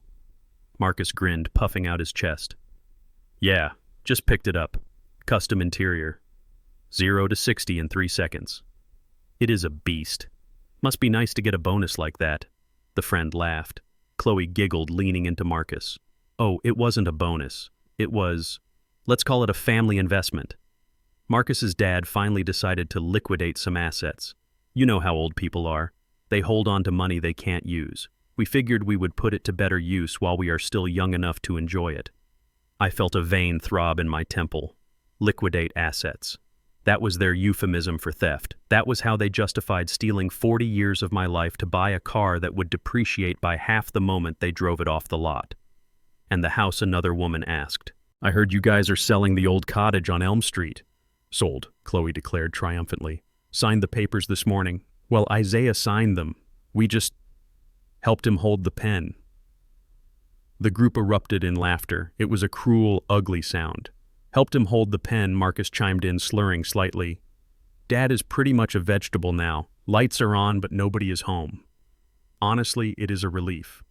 Now we can finally move on without having to worry about him wandering off or embarrassing us. He is going to a nice facility tomorrow. Out of sight, out of mind. Out of sight, out of mind. My own son. The boy I taught to fish. The boy I stayed up with when he had the flu. He was talking about me like I was a sick dog they were putting down. I looked at Elena. Her jaw was set hard. Are you ready? She asked. I smoothed the lapel of my jacket. I thought about the basement. I thought about the vodka burning my eyes. I thought about the blue ink on my thumb. I have never been more ready in my life, I said. On the screen, the lights in the ballroom dimmed. A hush fell over the crowd. The music swelled, a dramatic orchestral piece that signaled the beginning of the main event. A spotlight hit the center stage. Elena walked out from the wings on the screen, and simultaneously I watched her walk away from me down the hallway to the stage entrance. It was surreal, seeing her in two places at once, the architect of my salvation. She took the podium. The applause was thunderous. Vivian was sitting at the front table, right in the center. She was beaming, clapping her hands gracefully, looking around the room to make sure everyone saw her proximity to power. She looked like the cat that had not only eaten the canary, but had also inherited the birdcage. Thank you, Elena said, her voice amplified through the massive speakers. Thank you all for coming to celebrate 30 years of St. Jude's. This hospital has a legacy of healing, of care, and of community. But a hospital is only as strong as its leadership. Vivian straightened in her chair. She smoothed her dress. She took a sip of water. This was it. She knew what was coming. She had spent 10 years clawing her way to this moment. She had sacrificed her marriage, her integrity, and her soul for this announcement. I recently acquired this network because I believe in its potential. Elena continued. But I also believe that true leadership requires more than just administrative skill. It requires character. It requires a moral compass that points true north even when the storm is raging. Vivian nodded solemnly as if Elena were speaking directly to her soul. She nudged the person next to her, a prominent senator, and whispered something. Probably I am so humbled. Tonight, Elena said, her voice rising, I am honored to announce a restructuring of the hospital's governance. I have decided to appoint a new chairman of the board, a person who will have absolute authority over all administrative, financial, and ethical decisions for the entire network. A person who embodies the spirit of sacrifice and service that St. Jude stands for. Vivian placed her hands on the table, bracing herself to stand. Her face was a mask of ecstatic anticipation. She was already composing her acceptance speech in her head. She was thinking about the office she would redecorate. She was thinking about the power she would wield. This person, Elena went on, has given more to this hospital than anyone knows. He has worked in the shadows. He has supported the staff when they were breaking. He has given his own resources to save the careers of others. He is a man of quiet dignity and unbreakable strength. Vivian frowned slightly. She probably thought Elena was just using the generic pronoun. Or maybe she thought Elena was referring to Dr. Finch. But no, Finch was a follower, not a leader. Vivian dismissed the thought. It had to be her. Who else was there? Ladies and gentlemen, Elena said, opening the red folder on the podium. Please stand and welcome the new chairman of the board of St. Jude's Hospital. Vivian stood up. She didn't wait for the name. She just stood up.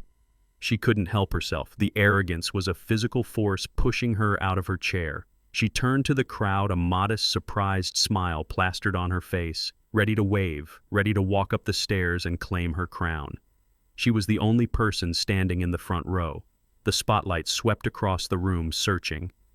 Please welcome, Elena's voice boomed, Mr. Isaiah Freeman. The name hung in the air. Vivian froze.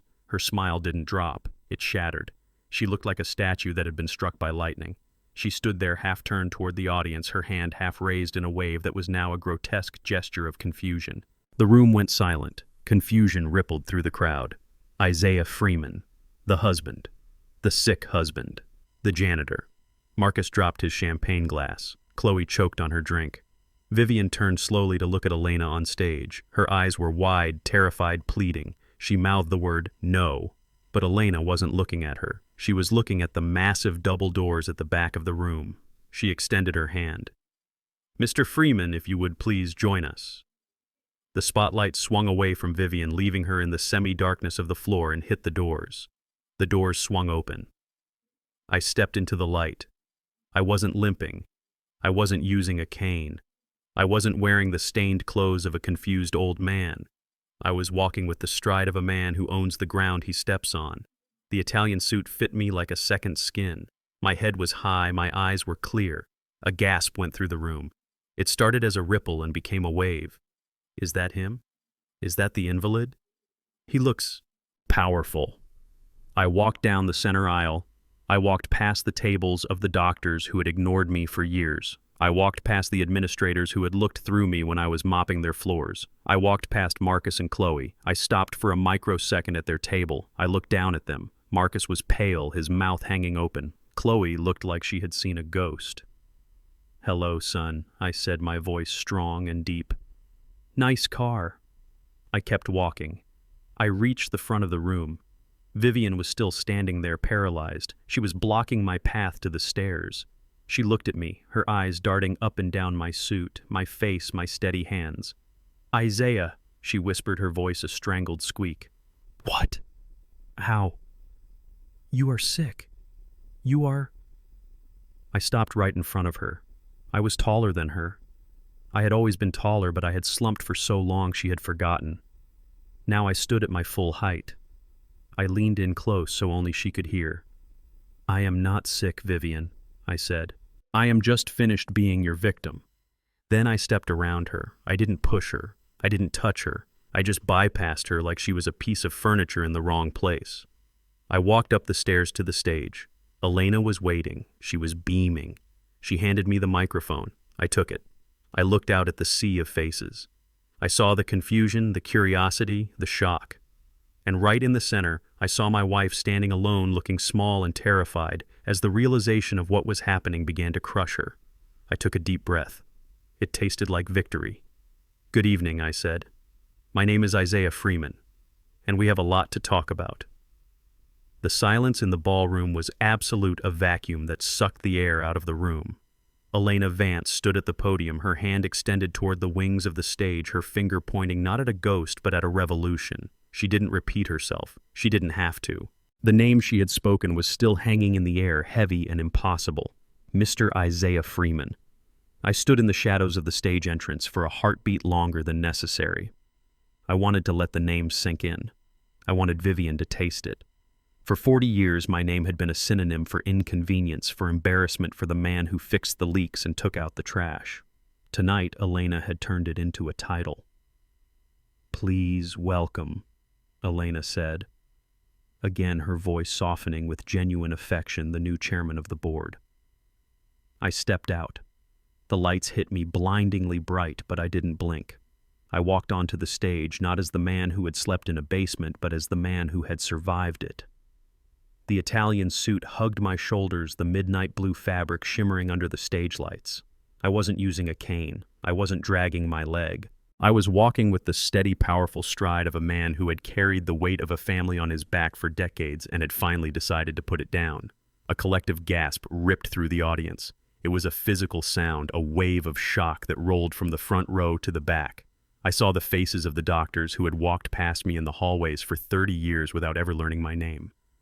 I saw the administrators who had laughed at Vivian's jokes about her simple husband. Their jaws were on the floor. They weren't looking at a janitor. They were looking at power. But the only face that mattered was Vivian's. She was standing just below the stage, right where I had left her. She looked small. She looked shattered. Her hands were gripping the edge of the stage as if the floor were tilting beneath her feet. Her mouth was opening and closing, forming words that had no sound. She was staring at my leg, the leg that was supposed to be broken, the leg that was supposed to anchor me to a hospital bed in a state facility. I walked to the center of the stage and stood next to Elena. I looked down at my wife. Our eyes locked. For the first time in our marriage, she had to look up to me. Isaiah, she mouthed, her eyes wide with terror and confusion. You can walk. I didn't answer her. I didn't even nod. I simply turned my gaze to the audience, letting my silence crush her. Elena stepped back, giving me the podium, giving me the room. "Thank you, Mrs. Vance," I said into the microphone. My voice was deep, steady, and resonated through the massive speakers filling every corner of the hall. The sound of my voice seemed to snap Marcus out of his trance. I saw him at the VIP table halfway back. He had stood up, knocking his chair over. He was clutching Chloe's arm, looking at me with a mixture of fear and awe. Chloe was pale, her hand covering her mouth, her eyes darting between me and the exit signs. They knew. In that second, they knew the game was over. I looked out at the sea of tuxedos and gowns. For 30 years, I have walked the halls of St. Jude's, I began. I have cleaned your floors. I have fixed your lights. I have ensured that the heat worked in the winter and the air worked in the summer. I have been invisible. I paused. The room was so quiet you could hear the ice melting in the champagne buckets. But invisibility has its advantages, I continued. When you are invisible, people don't hide things from you. They speak freely. They show you who they really are. I have seen the dedication of the nurses who stay past their shifts. I have seen the brilliance of the surgeons, but I have also seen the rot. I looked down at Vivian. She was trembling now, her face a mask of panic. She tried to step onto the stairs to come up to me, but a security guard stepped in her path, blocking her way. I have seen how leadership can become tyranny, I said, my voice hardening. I have seen how ambition can replace compassion. And I have learned that a hospital cannot heal others if its heart is diseased. Vivian let out a strangled cry. "Stop it," she shrieked, her voice cracking.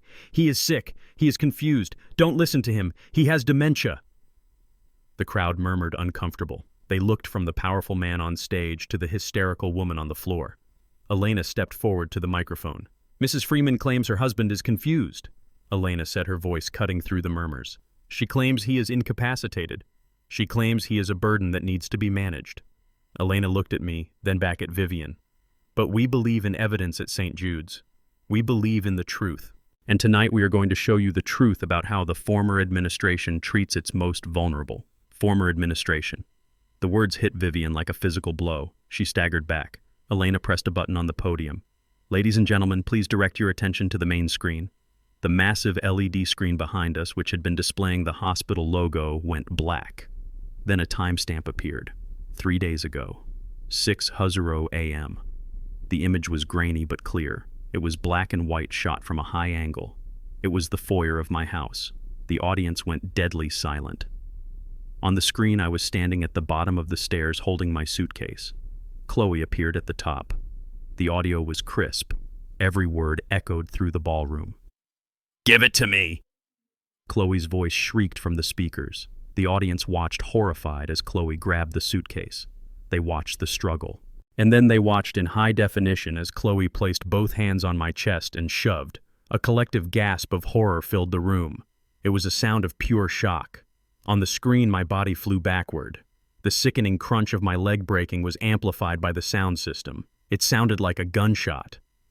"Oh my God," someone whispered in the front row. But the video didn't stop. It cut to a new angle. The living room. I was lying on the floor, curled in agony. Vivian was standing over me. "We wait 20 minutes. Vivian's voice boomed through the hall. The cruelty of it was naked. The crowd watched as my wife, the woman who had just given interviews about her devotion, checked her watch while her husband writhed in pain.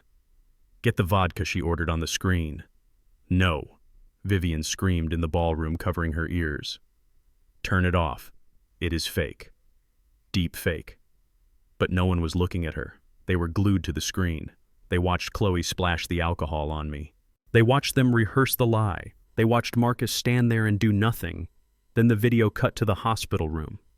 It was the footage from the hidden camera in the light fixture. It showed Vivian pressing my thumb onto the ink pad. It showed her smiling as she stole my parents' house. "You lose Isaiah," the Vivian on the screen whispered. The screen went black. For 10 seconds there was no sound in the ballroom. No one moved. No one breathed. The horror of what they had just witnessed was too big to process immediately. They had just watched the attempted murder and systematic abuse of a man by his own family, orchestrated by the woman they had admired for years. Then the dam broke. A low murmur of anger started in the back of the room and swept forward like a tidal wave.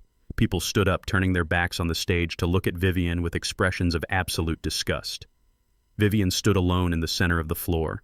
The circle of people around her had widened as if she were contagious. She looked around, her eyes wild, searching for an ally, searching for someone who would believe her lie. But there were no allies left. She looked up at me. I was still standing at the podium, looking down at her. I wasn't smiling. I wasn't gloating. I was just watching her fall. "It is a lie," Vivian screamed, her voice shrill and desperate. "He set me up. He is the abuser. He is mentally ill. Can't you see? He tricked me." I leaned into the microphone. "I am not the one who pushed Vivian," I said calmly.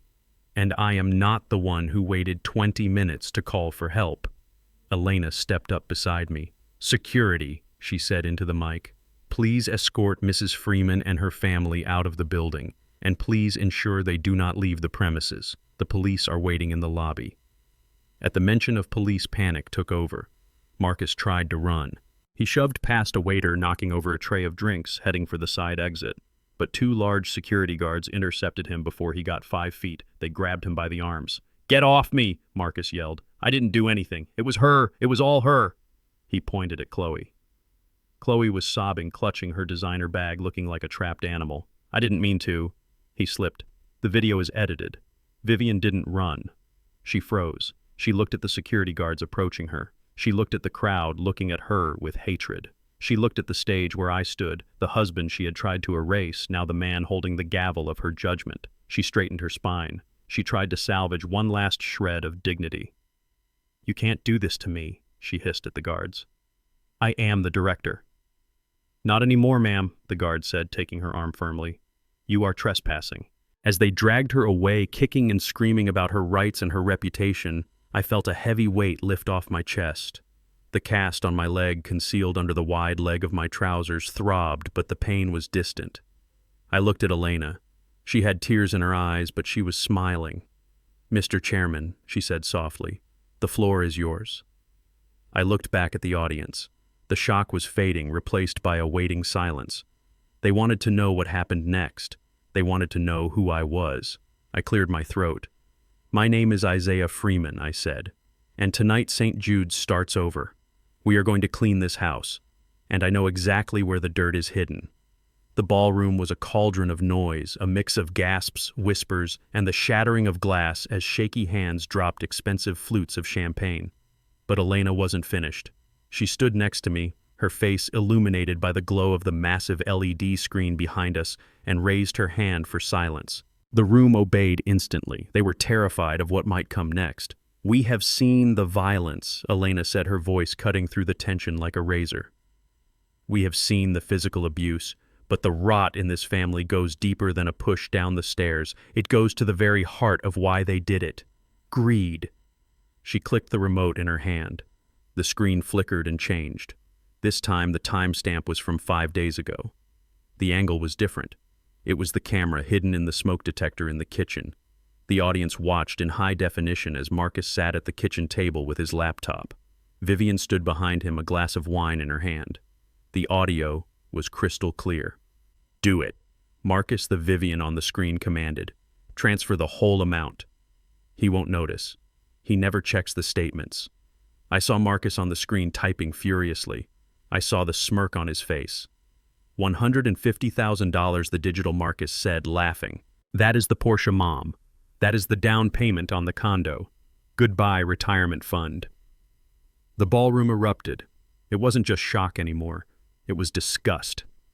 A low, angry rumble moved through the crowd. These were wealthy people. They understood money. But more than that, they understood theft.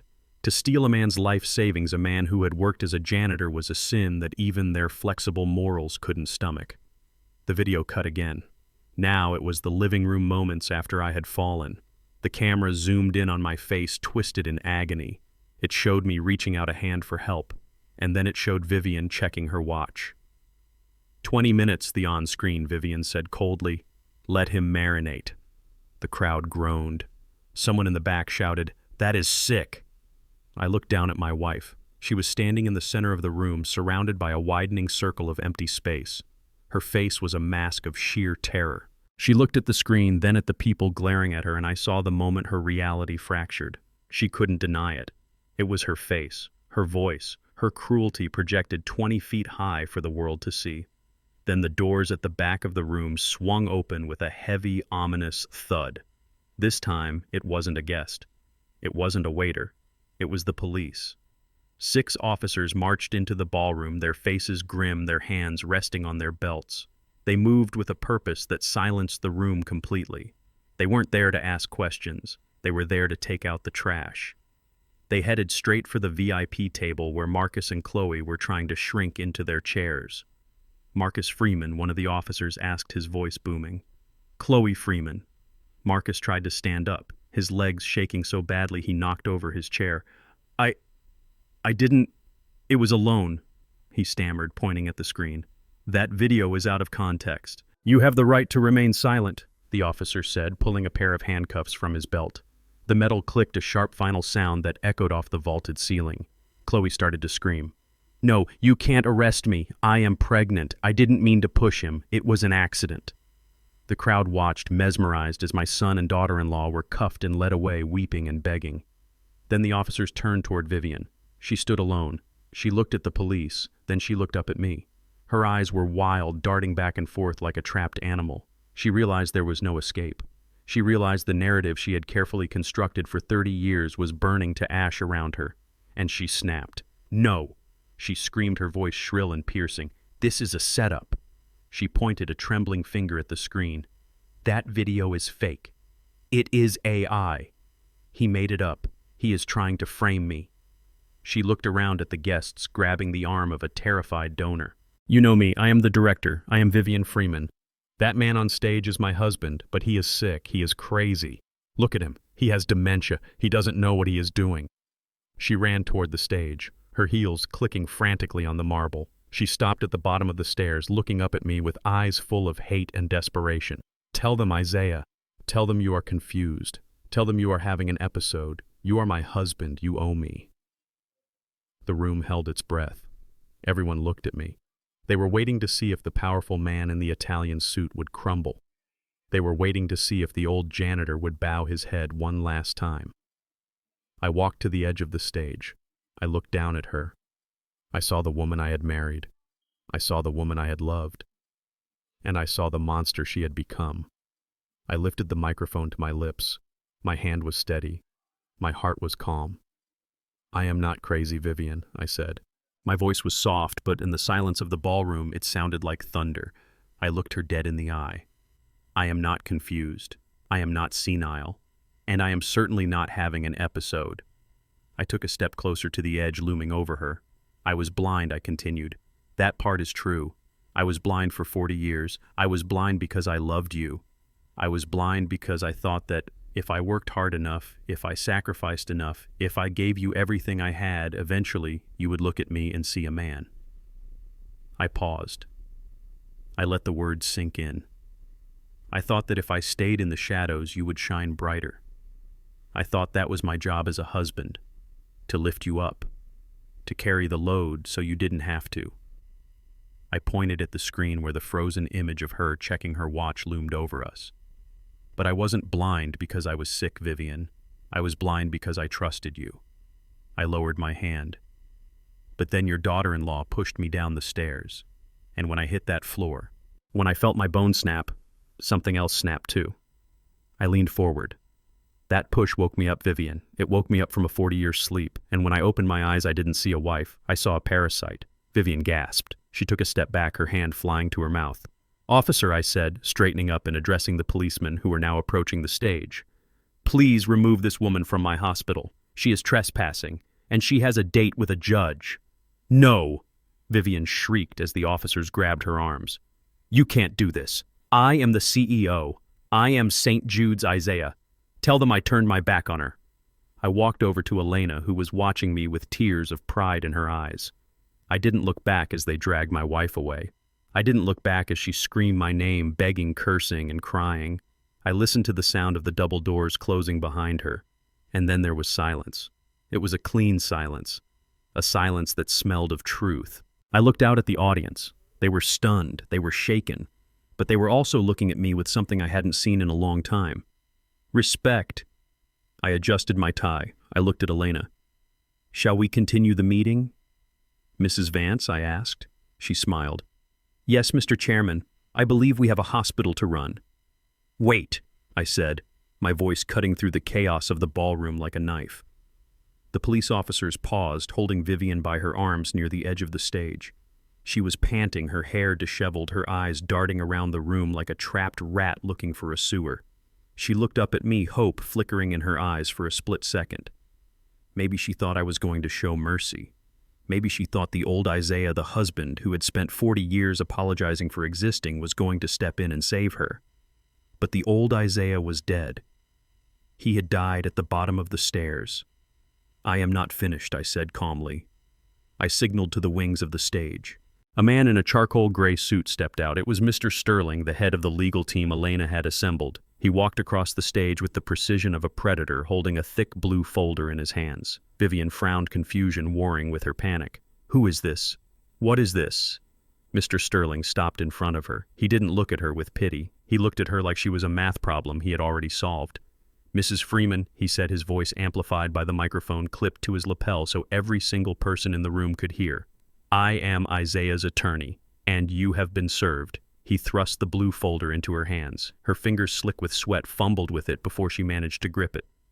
What is this? She screeched, looking from the folder to me. I walked to the edge of the stage, looking down at her from my vantage point of power. It is a divorce decree, Vivian, I said. The room erupted in whispers again. Vivian stared at the papers. She laughed. It was a jagged, hysterical sound that grated on the ears. Divorce, she cackled, looking around at the crowd as if inviting them to share the joke. You want to divorce me, you? The man who doesn't have a penny to his name. The man whose clothes I bought. The man who lived in my basement. She looked back at me, her eyes gleaming with a twisted, manic triumph. Go ahead, Isaiah. Divorce me. Do you know how the law works? We have been married for 40 years. 40 years. That means everything we own is community property. The house, the cars, the investments, my pension. Everything is split down the middle. She straightened up, shaking off the officer's grip for a moment, regaining her arrogance, even as the handcuffs dug into her wrists. You think you are destroying me? She spat. You are doing me a favor. Half of my estate is still millions of dollars. I will walk out of here. I will hire the best criminal defense lawyers money can buy with your half of the money, and I will be back on top in a year. You are just handing me my retirement fund, you old fool. I will still be rich. And you will just be the ex-husband of a wealthy woman. I watched her rant.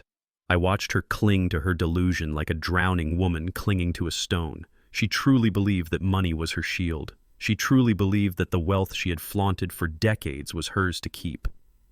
I looked at Mr. Sterling. He nodded. He reached into his briefcase and pulled out a second document. This one was thicker. It was bound in red tape. Mrs. Freeman Sterling said, his voice dropping an octave, becoming grave and final. You are operating under a significant misconception. Vivian rolled her eyes. Oh, spare me the legal jargon. I know my rights. 50-50. That is the law. That law applies to marital assets acquired legally. Sterling corrected. However, it does not apply to the proceeds of crime. Vivian froze. The color that had returned to her cheeks drained away, instantly leaving her looking gray and old. Crime, she whispered. Elena stepped forward, standing beside me. She held a remote control in her hand. We didn't just look at the cameras in your house, Elena said. When I bought this hospital network this morning, the first thing I did was order a forensic audit of the books, specifically the discretionary funds managed by the director's office. Elena clicked the remote. The massive screen behind us changed. Gone was the video of my fall. In its place was a spreadsheet, a complex, detailed web of numbers, dates, and transfers. Vivian's knees buckled. The officers had to hold her up. We found the shell companies, Elena continued, pointing at the screen. Global Medical Supplies, Freeman Consulting, Elite Care Solutions, all registered to a P.O. box in the Cayman Islands, all controlled by you. I looked at the screen. I saw transfers of $50,000, $100,000, $200,000 monthly for 10 years. You didn't build your wealth. Vivian, I said, my voice heavy with disgust, you stole it. You stole it from the hospital. You stole it from the patients. You stole it from the budget meant for new equipment, for nurses' raises, for charity care. No, Vivian moaned, shaking her head weakly. That is creative accounting. It is standard practice. It is embezzlement. Sterling interrupted, his voice booming like a gavel. Grand larceny, fraud, money laundering. He opened the red-bound document and held it up for the room to see. This is a freezing order granted by the federal court an hour ago. Every asset in your name has been seized. The house, the cars, the jewelry you are wearing right now, the offshore accounts. All of it. It is all frozen pending the criminal investigation. Vivian stared at the paper. She looked down at the diamond necklace around her throat. She touched it, her fingers trembling. But my pension, she whispered. My 40 years, forfeited, Sterling said. Under the terms of your employment contract, any employee found guilty of theft forfeits all benefits. But it gets worse, Mrs. Freeman. He turned a page. Our audit shows a total misappropriation of funds amounting to $4.8 million. With interest and penalties, you currently owe St. Jude's Hospital slightly over $5 million. He closed the folder with a snap. So, to answer your question about the divorce settlement, there are no assets to split. There is only debt. You are not walking out of here a rich woman. You are walking out of here destitute. You have nothing. You own nothing. You are nothing. The silence that followed was terrifying. It was the sound of a life being completely, utterly erased. Vivian looked at me. Her eyes were empty holes. The arrogance was gone. The rage was gone. All that was left was a terrifying void. Isaiah, she whimpered. Her voice was so small I almost didn't hear it. Isaiah, please. You have money now. Elena gave you money. Help me. We are married. You can't let them take everything. I am your wife. I looked at the woman who had thrown my clothes in the mud. I looked at the woman who had watched me writhe in pain for 20 minutes because she wanted to secure her promotion. I looked at the woman who had tried to steal my parents' cottage. I am not your husband, Vivian, I said. I was your servant. I was your punching bag. I was your scapegoat, but I was never your husband. Because a husband is a partner and you don't have partners. You only have victims. I took off my wedding ring. It was a simple gold band scratched and worn from years of manual labor. I held it up. I pawned my grandfather's watch to buy your engagement ring, I told her. I worked 3 jobs to buy our first house. I gave you everything I had every single day for 40 years, and you repaid me by trying to bury me. I threw the ring. It hit the floor near her feet with a tiny metallic ping. Keep it, I said. It is the only gold you have left. Officers, Sterling said. She is all yours. Vivian screamed. It wasn't a word. It was a raw animal sound of total despair.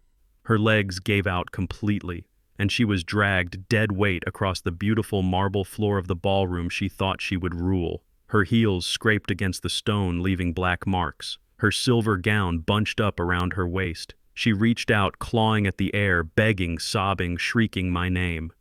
Isaiah, no, please, I am sorry. I will do anything. Don't let them take me.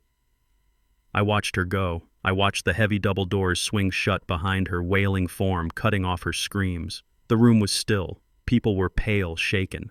They had come for a party and had witnessed an execution. I looked down at my hands. They were steady. I felt a strange sensation in my chest. It wasn't happiness. It wasn't joy. It was lighter than that. It was freedom. I turned to Elena. She was watching me, a sad smile on her face. Are you okay, Mr. Chairman? She asked softly. I adjusted my cuffs. I looked out at the silent ballroom, at the faces of the people who were now looking at me with fear and respect. I am fine, Ellie, I said. I looked at Marcus and Chloe's empty chairs. I looked at the spot where Vivian had stood. The trash has been taken out, I said. Now let's get to work. We have a hospital to fix. The heavy double doors swallowed Vivian's screams, leaving behind a silence that felt heavier than the noise. The air in the ballroom was still vibrating with the violence of her exit. I stood on the stage, my chest heaving slightly, feeling the ghost of the wedding ring I had thrown away still burning on my finger.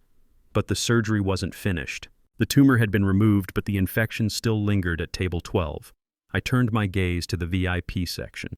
The circle of isolation around Marcus and Chloe had grown. They sat frozen like statues carved from ice, and fear staring at the empty doorway where the matriarch of their conspiracy had just vanished. They looked at each other, and for the first time I saw the bond between them snap. Without Vivian's money and power holding them together, there was no love, only mutual liability. "Officer," I said into the microphone, my voice calm and resonant, "we have 2 more guests who have overstayed their welcome." The police officers, the ones who hadn't dragged Vivian away, turned their attention to the table. They marched toward Chloe first. She was the one who had put her hands on me. She was the one who had shoved a 74-year-old man down a flight of stairs because she wanted a gym. Chloe saw them coming. She stood up, knocking her chair backward. She clutched her $3,000 handbag to her chest as if it were a shield. "No," she whimpered, backing away until she bumped into a waiter. "Don't touch me. I am pregnant. You can't arrest a pregnant woman. You are under arrest for aggravated assault, intentional infliction of bodily injury to an elderly person, and conspiracy to commit fraud," the officer said, his voice flat and bored. He reached for her wrist. Chloe shrieked. It was a high, piercing sound that made the guests flinch. She tried to pull away, her fingernails scraping against the officer's uniform. "It wasn't my fault," she screamed, her eyes wild. She pointed a shaking finger at Marcus, who was sitting with his head in his hands. "It was him. It was Marcus. He made me do it. He told me to get rid of him." Marcus looked up, his face pale with shock. "Chloe, what are you saying?" "He said his father was a waste of space," Chloe yelled, looking desperately at the police, at the crowd, at anyone who would listen. "He said he wanted the basement for a wine cellar. He told me to be aggressive. I was just doing what my husband told me. I was scared of him. He forced me."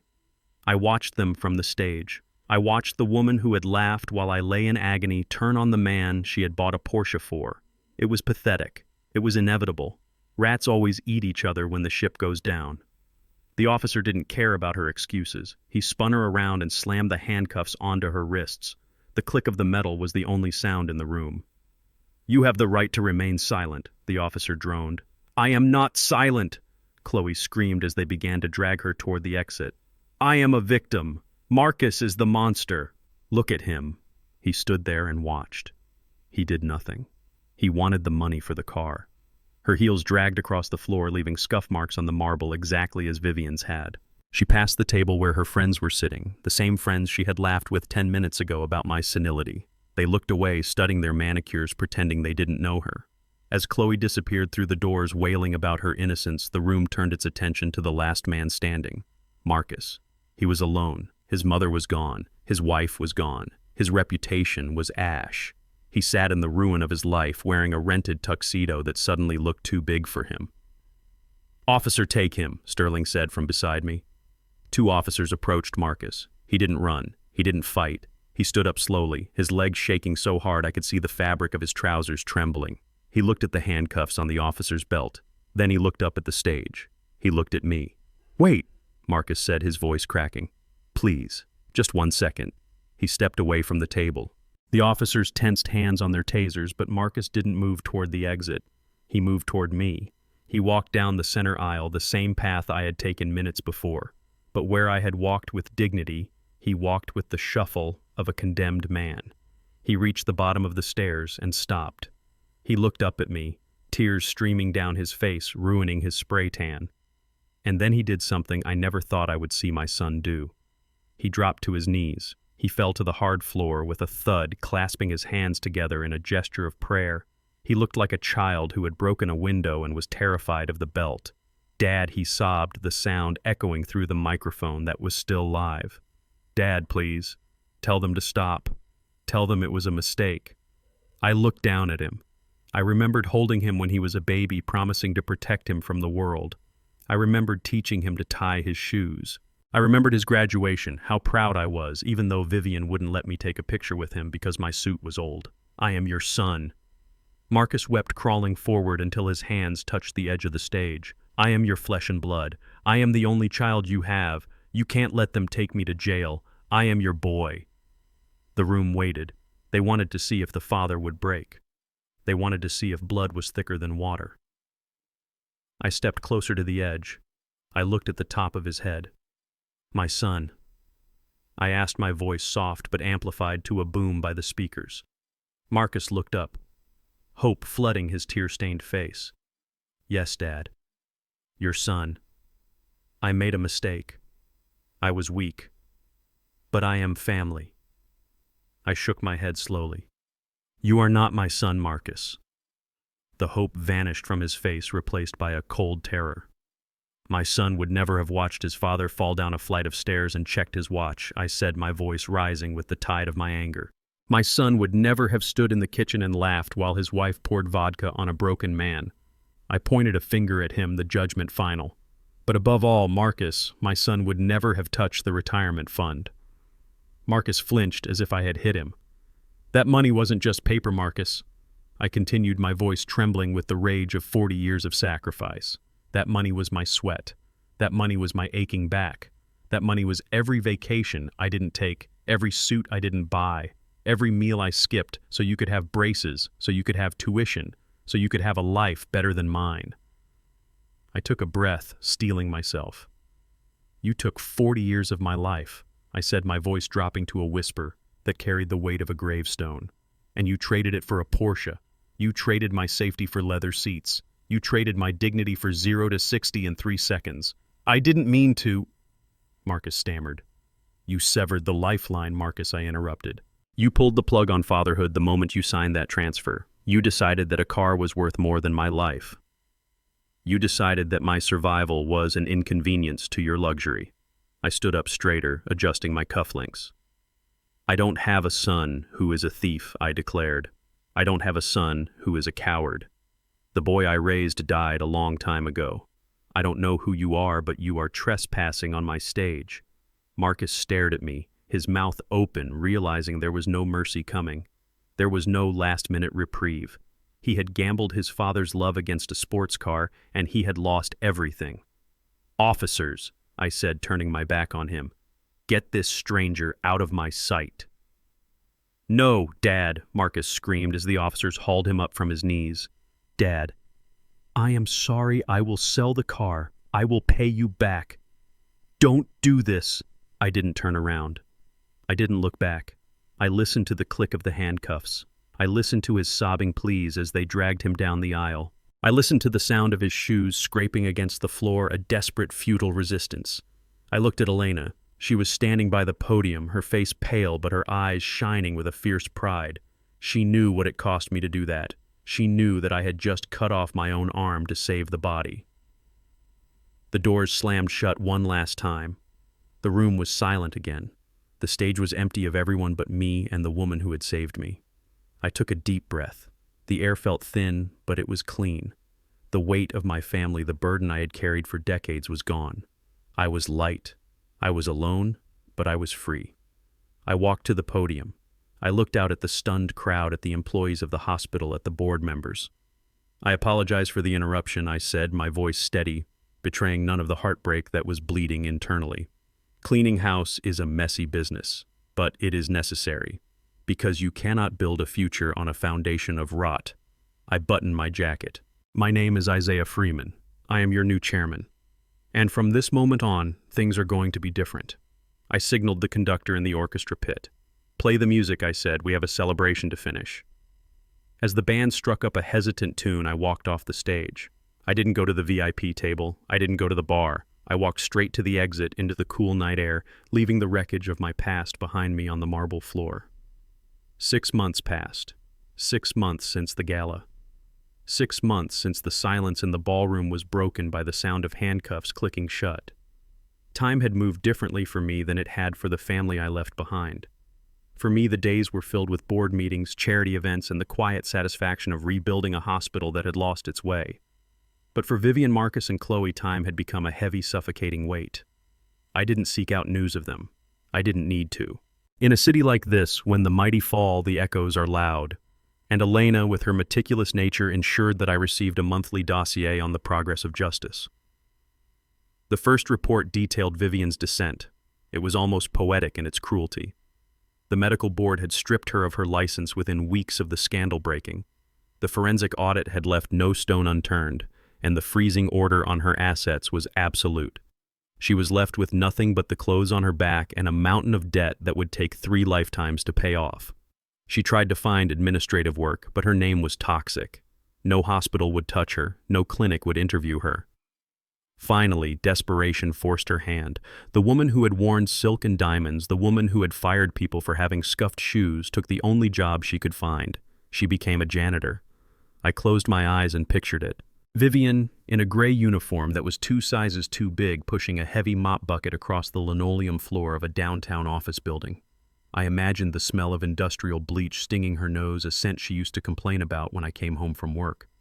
I imagined her hands, once manicured and soft, now red and chapped from the harsh chemicals. Karma, I realized, wasn't just a concept. It was a mirror. She was living the life she had mocked for 40 years. She was invisible. Executives walked past her without seeing her, their shoes leaving scuff marks on the floor she had just polished. She had to eat her lunch in the basement next to the boiler room, just as I had done 1,000 times.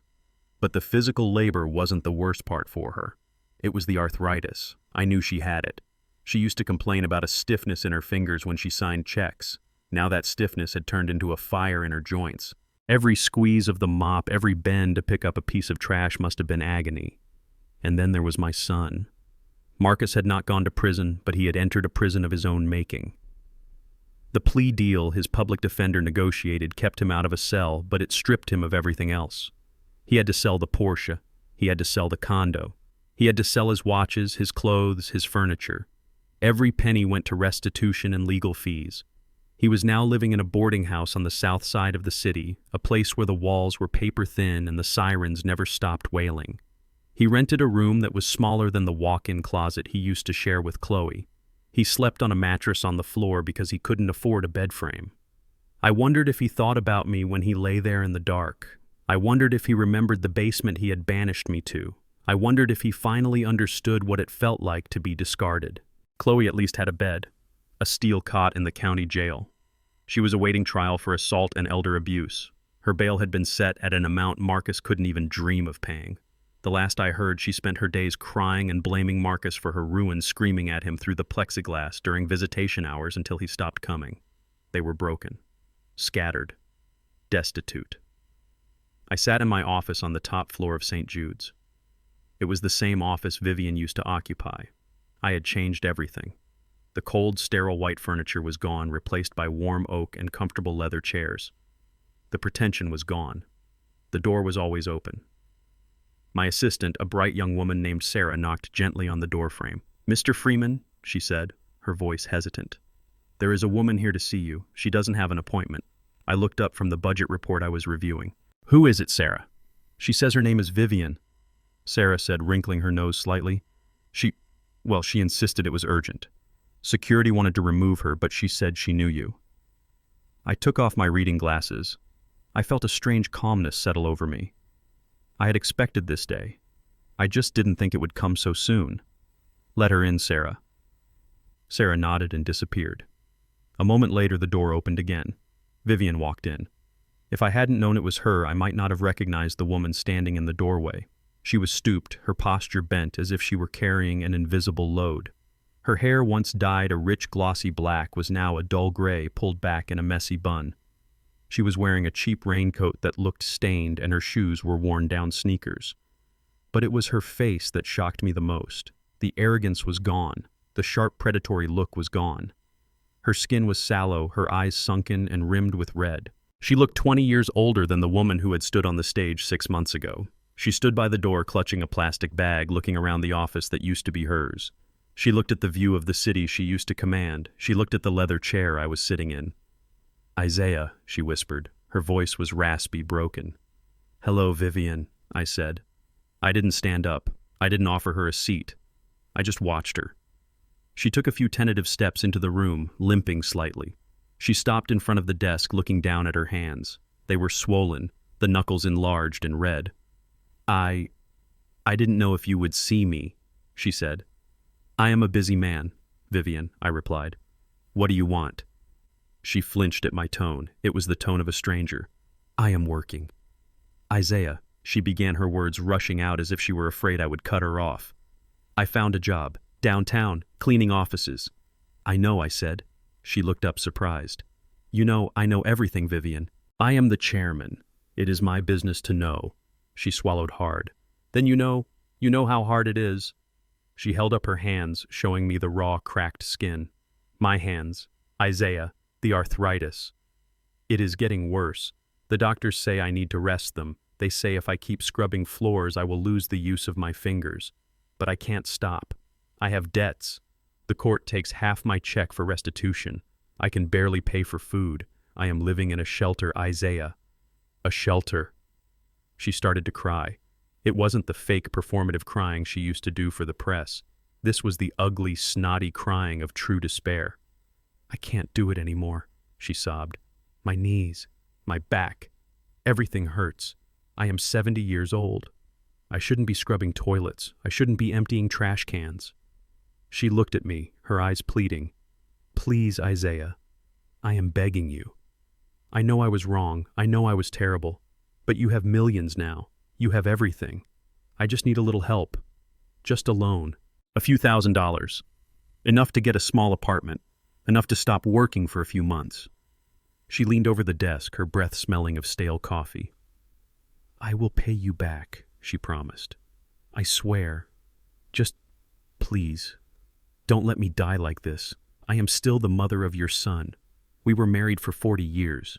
Doesn't that count for anything? I looked at her. I looked at the woman who had once been the center of my universe. I looked at the woman who had thrown my clothes in the mud. I looked at the woman who had watched me writhe in pain at the bottom of the stairs and checked her watch. I felt a pang of pity. It was impossible not to. She was a human being in pain. But then I remembered the basement. I remembered the cold dampness. I remembered the feeling of being erased. I opened my desk drawer. Vivian's eyes lit up. She stopped crying. She leaned forward, expecting a checkbook. She expected me to write a number that would solve all her problems. She expected the old Isaiah, the fixer, the man who couldn't bear to see her unhappy. I reached into the drawer, but I didn't pull out a checkbook. I pulled out a small white envelope. I placed it on the desk and slid it toward her. Vivian grabbed it. Her hands were shaking so hard she almost dropped it. She tore it open, her eyes hungry. She pulled out the contents. It wasn't cash. It wasn't a check. It was a business card, and a single crisp $5 bill. She stared at the items in her hand. She looked up at me, confusion clouding her tear-filled eyes. What is this? She whispered. I leaned back in my chair, steepling my fingers. That card is for the City Outreach Center, I said calmly. They offer job training for seniors. They can teach you how to be a receptionist or a greeter, jobs that don't require scrubbing floors. And the money, she asked, her voice trembling with rising anger. $5. I looked at the bill. Do you remember, Vivian? I asked. Do you remember 30 years ago my truck broke down? I needed to get to work. I asked you for bus fare. She blinked, the memory struggling to surface through the fog of her misery. You threw a $5 bill on the floor, I reminded her. You told me that if I couldn't afford a car, I should learn to walk. You told me that dignity has a price and I couldn't afford it. I pointed at the bill in her hand. That is your bus fare, Vivian. It is enough to get you to the outreach center. She stared at me. Her mouth fell open. The shock was absolute. You can't be serious, she stammered. You have $50 million, and you give me $5? I stood up. I walked around the desk. I stood over her just as she had stood over me when I was lying on the floor with a broken leg. I am not giving you money, Vivian, I said, my voice hard as granite. I am giving you something you never gave me, an opportunity. I gestured to the door. You said you shouldn't be scrubbing toilets at 70. Well, I shouldn't have been sleeping in a basement at 74. I shouldn't have been drugged by my own family. I leaned in close. You wanted a life without me, Vivian. You wanted to be independent. You wanted to be the sole architect of your destiny. Congratulations. You have achieved your goal. She looked at the $5 bill. She crumbled it in her fist. You are cruel, she hissed. You are a monster. No, Vivian, I said. I am just a mirror. I am showing you exactly what you invested in. You invested in cruelty, and now you are collecting the dividends. I walked to the door and opened it. "Sarah," I called out. My assistant appeared instantly. "Yes, Mr. Freeman. Please escort this lady out," I said. "And Sarah, make sure she doesn't leave any trash behind. We like to keep the floors clean here." Vivian looked at me one last time. Her eyes were filled with hate, but beneath the hate there was something else. Defeat. She knew she had lost. She knew there were no more moves to play. She turned and walked out. She didn't scream. She didn't make a scene. She just shuffled away, clutching her plastic bag and her $5, a broken woman disappearing into the hallway she used to rule. I watched her go. I felt a deep, profound sadness for the waste of it all. But I didn't feel guilt. I closed the door. I walked back to my desk. I picked up the picture frame that sat there now. It was a photo of me and Elena taken the day I became chairman. We were both smiling. I had work to do. I had a hospital to run, and for the first time in my life, I wasn't cleaning up someone else's mess. I was building something of my own. I sat there watching the woman who had once commanded rooms with a snap of her fingers now trembling before me like a leaf in a gale. Vivian stood on the plush rug of my office, clutching a plastic bag that contained her worldly possessions, her knuckles white and swollen against the cheap material.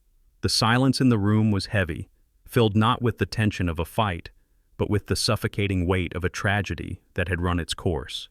I looked at her, really looked at her for the first time since the night of the gala. I searched inside myself for the anger that had fueled me for so long. I looked for the rage that had burned when she threw my clothes in the mud, the fury I felt when she watched me writhe in pain at the bottom of the stairs. I expected to feel a surge of vindication. I expected to feel the dark, sweet taste of victory watching my tormentor reduced to a beggar. But the anger was gone. In its place was a hollow, aching pity. She looked so small. The power suits were gone, replaced by a stained raincoat that smelled of damp wool and old coffee. The diamonds were gone, replaced by the red, angry inflammation of untreated arthritis. The arrogance that had been her armor was stripped away, leaving only a frightened, aging woman who had gambled everything on greed and lost. She was waiting for me to speak. She was waiting for the check. Her eyes were fixed on the drawer I had opened, a desperate hunger shining in them that made me want to look away. She thought I was going to save her. She thought that despite everything, despite the theft, the abuse, the betrayal, I was still the same Isaiah who couldn't bear to see her suffer. She thought she could bank on the very kindness she had mocked for 40 years. I reached into the drawer. My hand brushed against the cool leather of my checkbook, but I moved past it. I reached for a small white envelope I had prepared days ago, knowing this moment would eventually come. I pulled it out and placed it on the mahogany desk. I slid it across the polished surface until it stopped right in front of her shaking hands. Vivian gasped. The sound was wet and pathetic. She dropped her plastic bag, not caring that her few belongings spilled onto the floor. She lunged for the envelope, her fingers scrabbling against the wood to pick it up. "Oh, Isaiah," she sobbed, tearing at the paper flap. "Thank you. I knew it. I knew you wouldn't let me starve. I knew you still had a heart." She ripped the envelope open, her hands shaking so hard she almost tore the contents. She reached inside expecting a cashier's check. She was probably imagining $5,000, maybe $10,000, enough to get an apartment, enough to get off her knees. She pulled out the contents, a stiff white card, and a single crisp $5 bill. The room went deadly silent. Vivian stared at the items in her hand. She flipped the card over. She looked at the bill. She looked back into the empty envelope, shaking it upside down as if she couldn't believe that was all there was. "What is this?" she whispered, her voice trembling with confusion and a rising, panicked anger. I leaned back in my leather chair, steepling my fingers. I kept my face impassive, my voice steady and low. "Read the card. Vivian." She squinted at the text, her eyes watering. The downtown social outreach center, she read, her voice cracking. Job training, shelter placement, rehabilitation. She looked up at me, her face twisting in disbelief. "A shelter. You are sending me to a homeless shelter. And this," she held up the $5 bill. It fluttered in the air conditioning like a flag of surrender. $5. "Isaiah, are you joking? You are a multimillionaire. You run the biggest hospital network in the state, and you give me $5. I stood up slowly. I walked around the desk, closing the distance between us. I didn't tower over her to intimidate her. I stood there simply to make sure she heard every word. Do you remember 1985, Vivian? I asked softly. She blinked, tears streaming down her sallow cheeks. What? 1985, I repeated. It was a Tuesday. It was raining. My truck had broken down on the highway. I had walked 3 miles in the rain to get home because we couldn't afford a tow truck yet. I was wet. I was cold. And I needed to get to my second job at the warehouse because we needed the overtime to pay for your medical school textbooks. I paused, watching the memory struggle to surface through the fog of her misery. I asked you for bus fare, I said. I asked you for $5 so I wouldn't have to walk another 4 miles in the storm. Vivian's mouth opened slightly. She remembered. I could see it in her eyes. You were sitting at the kitchen table drinking tea, I continued. You laughed at me. You told me that a real man provides, he doesn't beg. You told me that if I couldn't keep a truck running, I deserved to walk. I pointed to the bill in her hand. And then you threw a $5 bill on the floor. You made me pick it up off the linoleum. You said, "Here is your charity, Isaiah. Try not to waste it." Vivian looked down at the bill.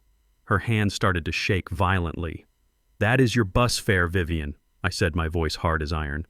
"That is exactly enough to get you from here to the outreach center on 4th Street. It is the same charity you gave me. I am returning the investment." She crumbled the bill in her fist. "You are cruel," she hissed, a spark of her old venom returning. "You are doing this to hurt me. You are enjoying this." "No, Vivian," I said. "I am not enjoying this. It breaks my heart to see you like this. But giving you money won't save you. If I give you $10,000 today, you will spend it on a hotel and clothes, and you will be back here in a month begging for more. You don't know how to survive. You only know how to take." I gestured to the card she was still holding. "I am not giving you money because money was the poison that killed our marriage. I am giving you something you never gave me. I am giving you an opportunity." "Opportunity," she shrieked. "To do what? To live in a shelter with drug addicts, to learn how to be a receptionist at 70 years old, to learn how to respect the broom," I said, cutting her off. She froze. "You said you shouldn't be scrubbing floors," I said, stepping closer. "You said it was beneath you. You said you were too good for manual labor." "Well, I scrubbed floors for 30 years, Vivian. I fixed toilets, I hauled trash, and I did it with dignity because I knew I was building a life for my family." I looked at her hands, the swollen knuckles, the cracked skin. You look at your hands and you see shame. I look at them and I see the first honest work you have done in decades. "I am giving you a chance to rebuild your life from the bottom up, just like I did," I told her. "The outreach center isn't just a shelter. They have programs. They can teach you skills. They can help you find a job that doesn't destroy your body, but you have to do the work. You have to be humble. You have to understand that nobody owes you a living." Vivian stared at me. The reality of her situation was crashing down on her. There was no check coming. There was no rescue. There was only the hard, cold pavement of reality. "You hate me," she whispered. I shook my head. "I don't hate you, Vivian.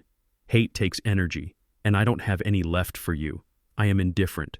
You are a stranger to me, a stranger who needs to learn that the world doesn't bow to her just because she demands it." I walked to the door of my office and opened it. The hallway was bright and busy, filled with the sounds of a hospital that was finally running the way it should. "Sarah," I called out. My assistant appeared instantly from her desk, looking concerned. "Yes, Mr. Freeman. Please escort Mrs. Freeman to the elevator," I said calmly. I turned back to Vivian. "Take the bus, Vivian. Go to the center. Ask for a woman named Mrs. Higgins.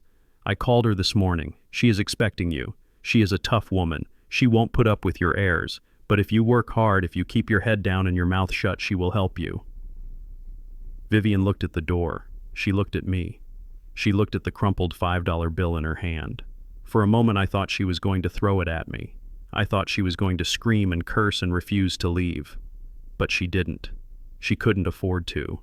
That $5 was literally the only thing standing between her and sleeping on a park bench. She smoothed out the bill with trembling fingers. She put the card in her pocket. She picked up her plastic bag from the floor. She walked toward the door. She moved slowly, her limp pronounced, her shoulders hunched. She looked like a ghost of the woman who used to stride through these halls, terrorizing the staff. She stopped at the threshold. She didn't turn around. "Goodbye, Isaiah," she whispered. "Goodbye, Vivian," I said. She walked out. Sarah followed her, keeping a respectful distance but ensuring she didn't stop. I watched until they turned the corner toward the elevators. I stood there for a long moment looking at the empty doorway. I felt a strange sensation in my chest. It wasn't triumph, it wasn't joy. It was a deep, quiet settling. The final stone had been placed in the wall I had built to protect my peace. I closed the door. I walked back to my desk. I sat down in the leather chair that fit me perfectly. I looked out the window at the city skyline, at the buildings reaching up toward the sky. I picked up a pen. I had a budget to approve. I had a scholarship fund to finalize. I had a meeting with the new chief of surgery in 20 minutes. I was Isaiah Freeman. I was the chairman. And for the first time in my life, I wasn't waiting for permission to exist. I was exactly where I was supposed to be. The flash of the cameras was different this time. It wasn't the frantic, hungry popping of paparazzi looking for a scandal. It was the soft, respectful rhythm of history being documented. I stood at the podium in the hospital's new auditorium, the one we had built where the old, crumbling administrative wing used to be. The air didn't smell of fear or stale ambition anymore.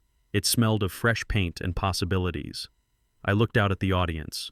It was a sea of young, eager faces, medical students, nursing students, kids from the South Side, kids from the project's kids who had the brains and the heart to be healers, but lacked the one thing the world demanded of them: money.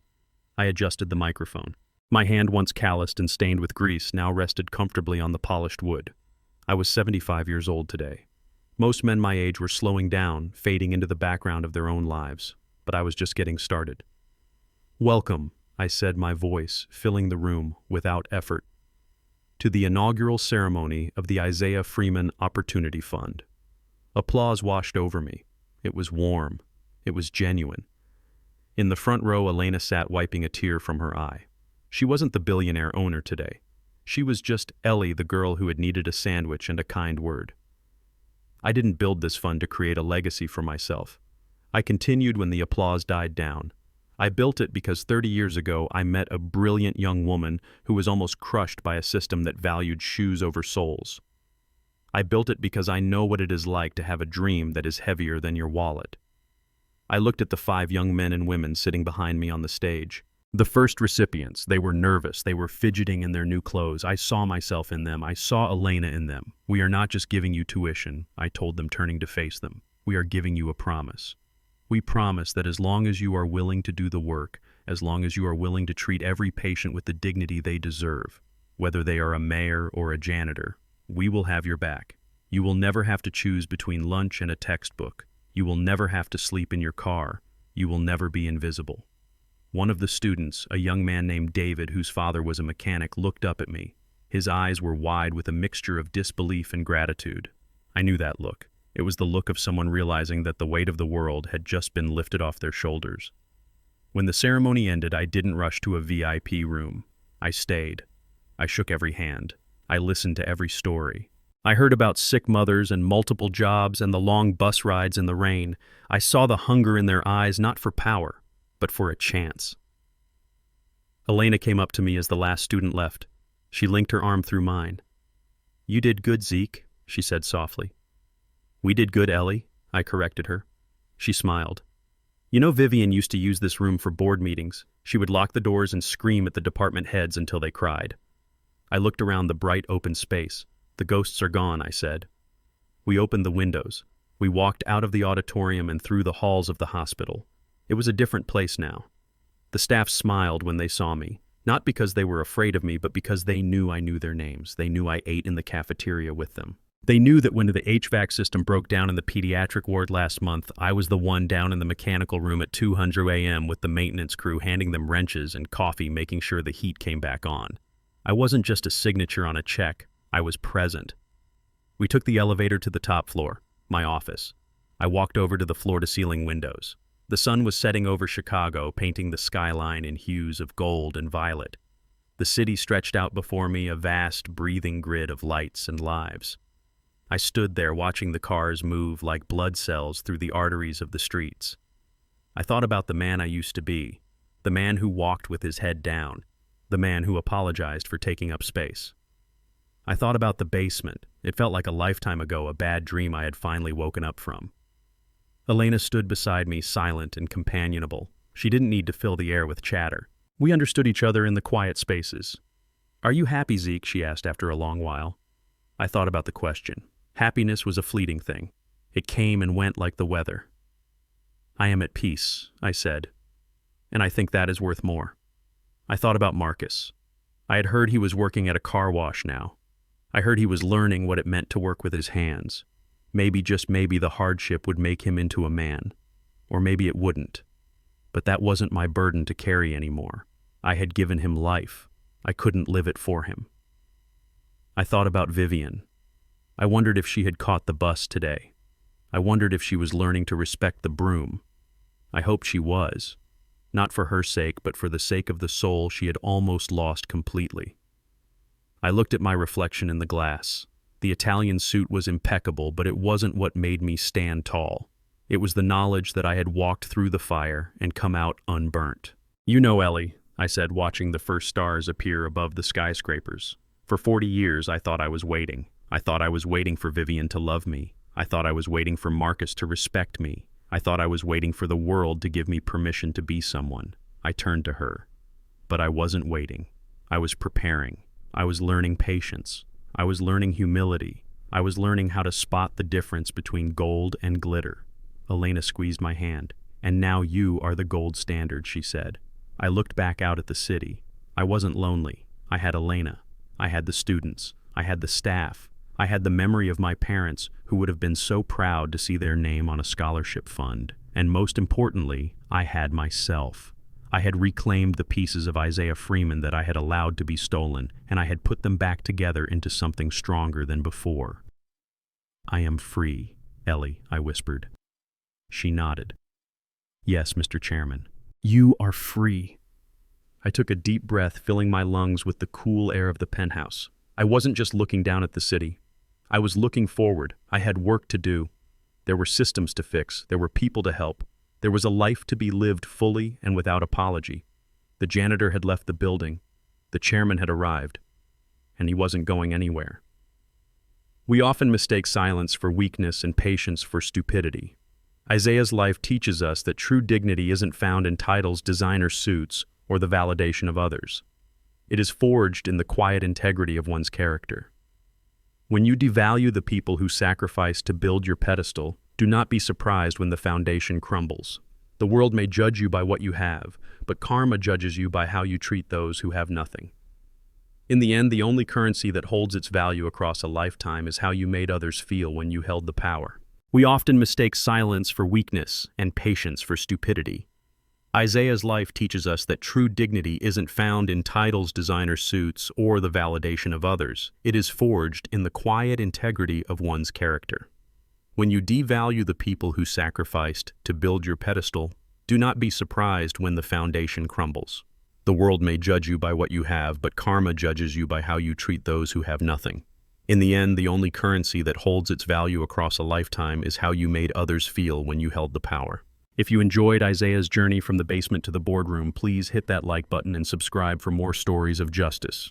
And tell me in the comments, would you have given Vivian that $5 or would you have walked away without a word? I read every comment.